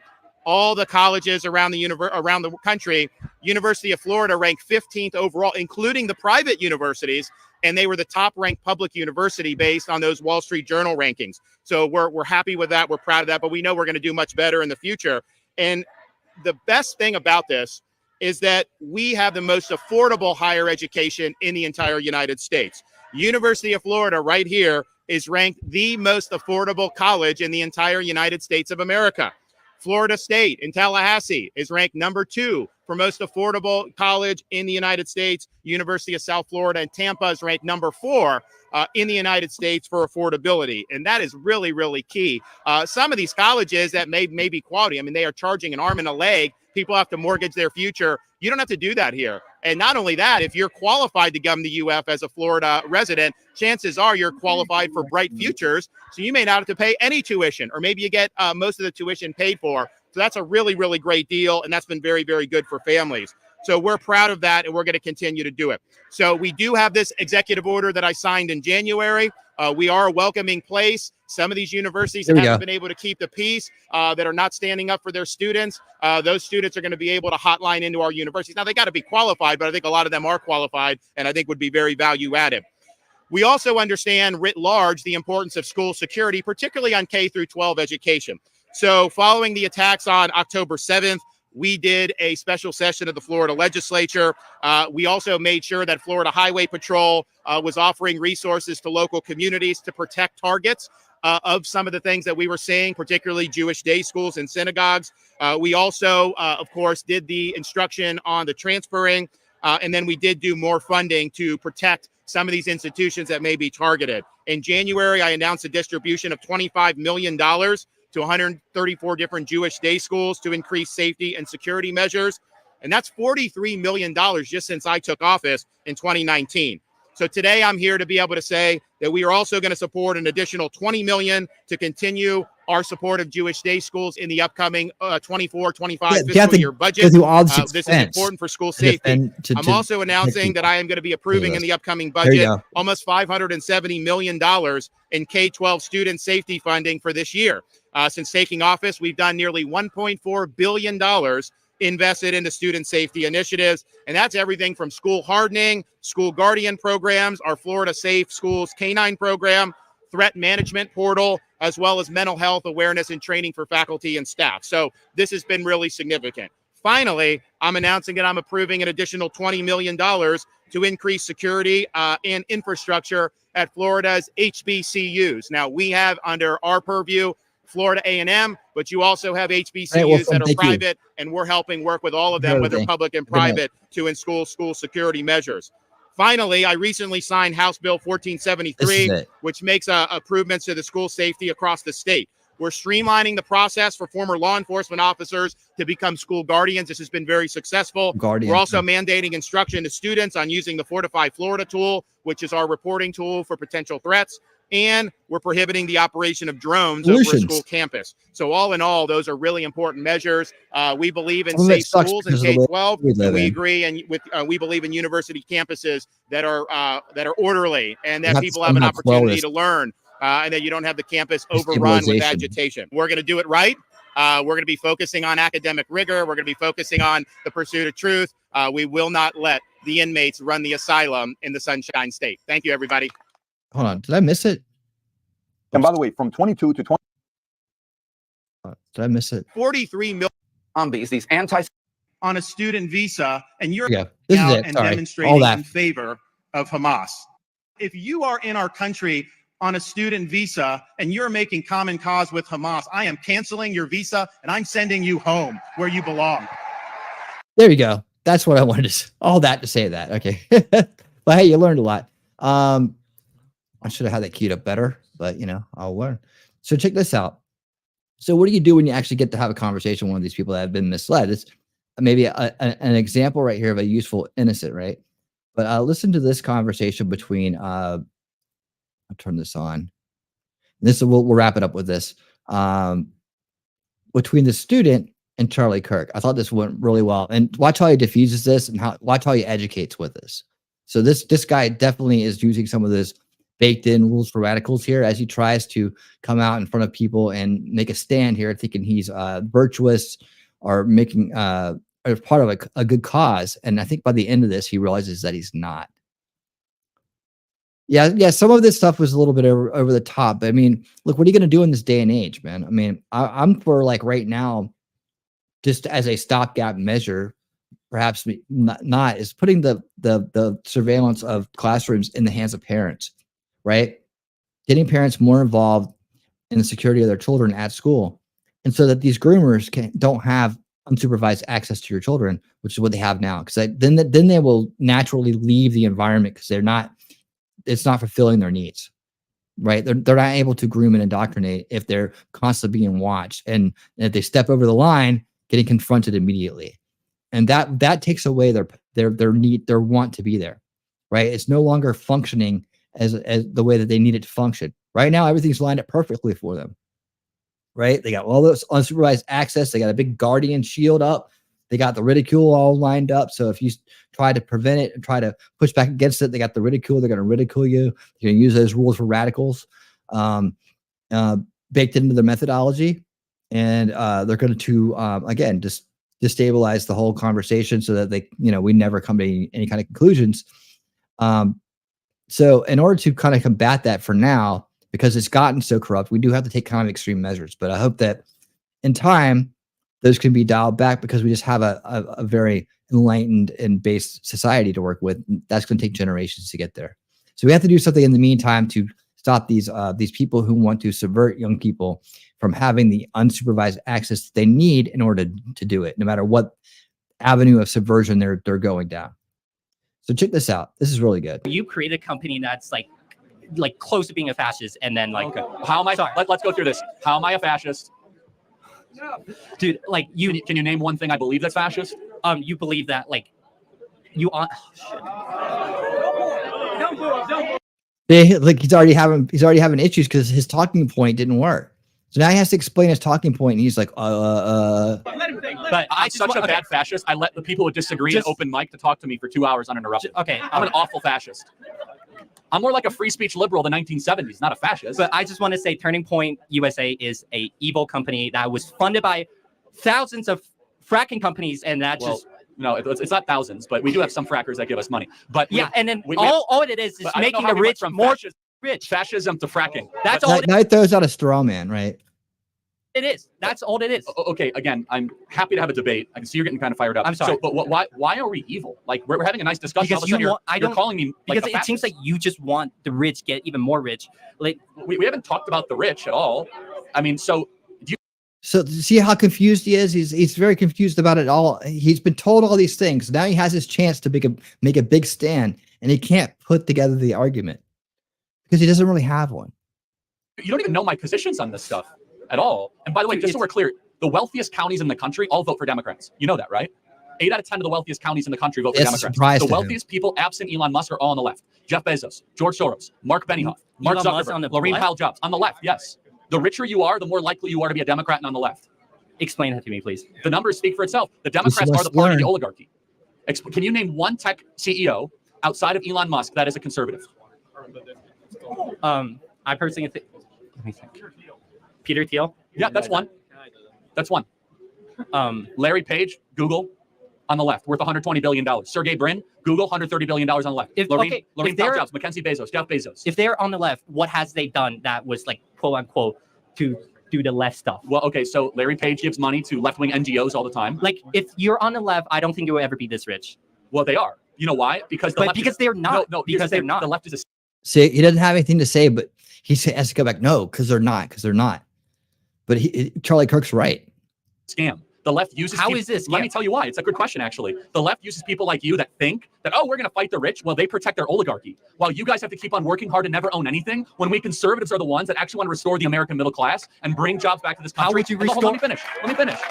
The left uses people like you every day, and they use people on you by the trans thing, the abortion thing. Keep voting for us because the fascists are going to take your rights away. When who's funding the left? The richest people. George Soros. You know who George Soros is? Who is funding? Dude, I have never seen a leftist organization come to campus spreading their propaganda. Well, because the whole what? He's blind to it. University is a leftist organization. No, it's not. It's liberal. There is a clear-cut difference between a leftist and a liberal. You're coming after this in a good way because I'll just say Democrat politics, okay? Okay. Almost every major, powerful, wealthy person in the country, over $100 billion in net worth, with the exception of one person, Elon Musk, is on the cultural left and gives money to the left. Mark Zuckerberg gave $400 million in the 2020 election to help get Joe Biden reelected through the Center for Technology and Civic Life. Mackenzie Bezos. That helps his case. Obviously, he would donate money to his. Oh, okay, but hold on. One second. Mackenzie Bezos with $45 billion, major Biden backer. Laurene Powell Jobs worth $20 billion. Steve Jobs' widow, one of the most radical left-wingers in the Emerson Collective. Mark Benioff from Salesforce worth $12 billion. One of the most radical left-wing guys that you'll see out there. The eBay guy, Omador, one radical left-wing. It's so important for you on the left. You guys are being scammed and gamed, because they talk a good game about building the middle class, but it is not the party of democracy. It's the party of oligarchy. And you can go fact check me tonight. Okay. And you might actually have cognitive dissonance. Type in this: wealthiest counties in the country. They almost all vote for Joe Biden. Who gives the most political donations to the left? All the wealthy people. Go look up the top billionaires on the Forbes list, the top 100. Only about 10 of them give the Republican, the other 80 give the Democrat, the other 10 don't give it all. It is mind-blowing when you realize the shift in power the last 10 years. Republicans used to be the party of the rich. You know what changed? We nominated a class traitor as our nominee, Donald Trump. As soon as Donald Trump became our nominee, all the billionaires said, we don't want him anymore. He talks about things we don't like. He wants to end the wars, close the border, bring jobs back to this country. We want to keep on supporting a political party that doesn't want any of that stuff. Explain to me how Joe Biden represents the working class in this country. He doesn't. He very much supports the unions. It's a hold on a second. The union or the union bosses? Big difference. The union bosses supporting the rank and file love Trump. The UAW loved Trump more than Biden. The carpenters union loved Trump more than Biden. The police union. The point is this, is that the Democrat Party, they are sitting on a house of cards of young activists that truly want to go like crush the rich. And there is some truth to that. Like there's a very rich oligarchy in this country that remains rich and stays rich off of gaming government systems and public policy. And you guys give them a free pass because you think that we're fascists when in reality, we're the ones that are actually fighting to destroy the oligarchy the most. All right, last question. Last point. Let's say, so you do want to fight for the American middle class, and yes. Okay, how does freer to market helps with the middle class? I want precision in free markets, but how does free market support the middle class? Again, I'm not puritanical, but I think that generally more choices are a good thing. I think that generally supporting entrepreneurs is positive, but I think that mass immigration is really bad for American workers. There's no mass immigration. Well, first of all, how many? Right, he's living in a bubble. He's inside the establishment narrative. People are well, you're right. There is mass invasion, but how many people are coming across the southern border every day? I don't know, but I'm actually genuinely curious. Can you guess? Listen to this. Okay. On what time frame? Every day. Every day. 500? Yeah. It's at its low point. It's at 10,000 right now. It was 15,000 last month. So what is that annualized? Let's play that up. A lot. Yeah, that's a lot. Yeah, that's mass immigration, right? How many green cards do we give out every year? Oh, probably a lot. Yeah, a lot. About 1.2 million. Well, right? What's wrong with giving out green cards? I'm not saying anything wrong. No, you said there's no mass migration. So I'm just trying to tell you, we do have mass migration, right? We have 3 million on the southern border, and then we have 1 million green cards, right? That's 4 million a year, right? Which is basically bigger than most U.S. states. Now, everything comes with a cost. When you have mass migration, you're going to get lower wages. But that means you're going to disenfranchise American workers. What, are you studying computer science? Yeah, I am. Okay, so you're an American born, I'm guessing, American raised? I don't want to assume. I wasn't, but okay. I moved to the U.S. Okay, well, you're an American now, I guess. I don't know, maybe. Yeah, I am. Student visa? Okay, you're going to now have to compete. You're kind of proving my point, but that's a separate issue. You're now going to have to compete against foreign labor for your computer science jobs. I think we have a moral obligation to American-born workers to give them preference and priority and restrict the labor supply so that our computer science majors can have higher wages, not to have suppressed wages so some tech CEO can bring in a bunch of Indians and suppress their, no, not against Indians, but just, bring down their wages. Personally, I just think that, if you came to America and then receive a green card, I think you get to work however you want. I think that American-born citizens. And then there shouldn't be a priority because they're American citizens. Well, that's where we're different. I actually think you must have a priority to your own citizens, or else you don't have a government. You have something else. If you don't have a priority to your own people, I don't know what you have. You have a colony, not a country. You're just a big economy, and that's fine if that's your position. By the way, your position is held by the ruling elite. Where I think that we should have a country, not just a colony, where the American-born citizens should be given preference over foreigners. Nothing against foreigners. I think they're nice people, but the Americans should be given first preference. And by the way, any sane country believes that. We're like the only country in the world that says, and certain European countries, come on in and take whatever you want. You wonder why this.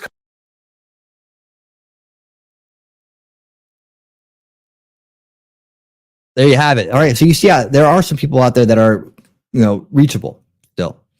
So when you can reach them, and you can navigate the fallacies and the insults correctly.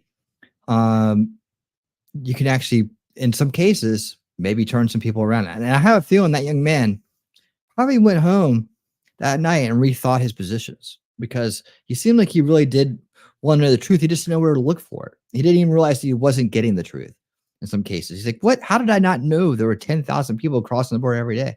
How did I not know these things he was talking about? That's a moment of clarity for somebody right there.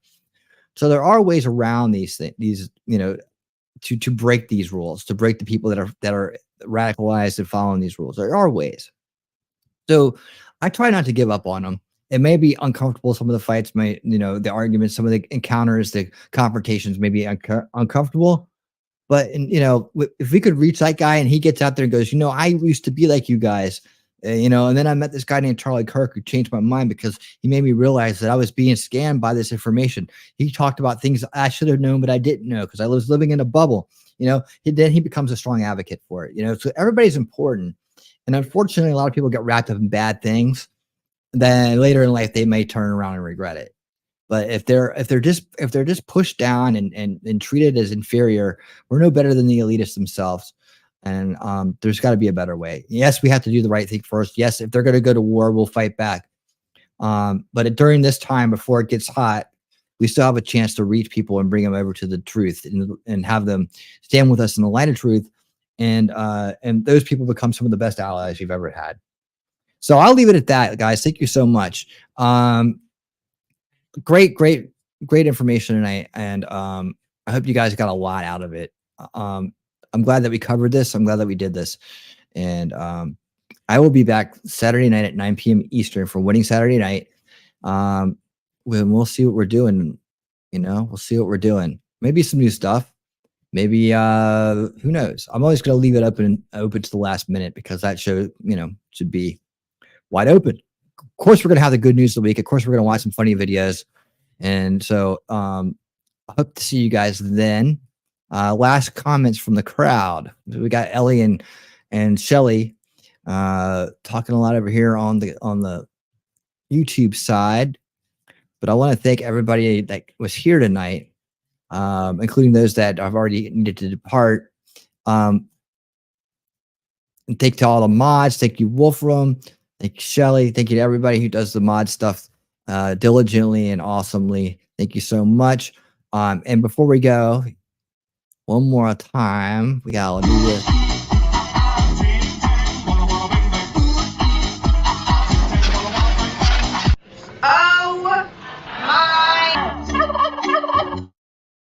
Thank you for the $10 super chat, Talking Trash and Truths. Truly fantastic stream. Thank you so much for that. I really do appreciate it, guys. I really do. Each and every one of you, if you're here, you're part of the solution. Over there on Rumble, please hit the thumbs up. Please follow, man. We're trying to grow Rumble as best we can. We realize that free speech platforms are where it's at, and we want to give them, be there and be present as much as we possibly can as we grow this channel here in our second year to whatever it may become, whatever good it can do. We're here fighting the good fight. And so are you. So I look forward to you guys, seeing you guys again. And for all the lurkers and anybody else, please, rewatchers, please share the video out. Come back for the other shows. Check out what else we got going on the channel. Go by the channel, scroll down in the video list, see if anything else out there strikes your interest. I got tons of material. I've been doing this for a while now. It's a nice little collection. Hey, there's HT. What's up, HT? HT was there the whole time. All right. So thank you guys again. Thank you. Thank you to all the members. And until next time, wherever you're at, until we meet again, everybody, keep on winning.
This is a friendship battle now.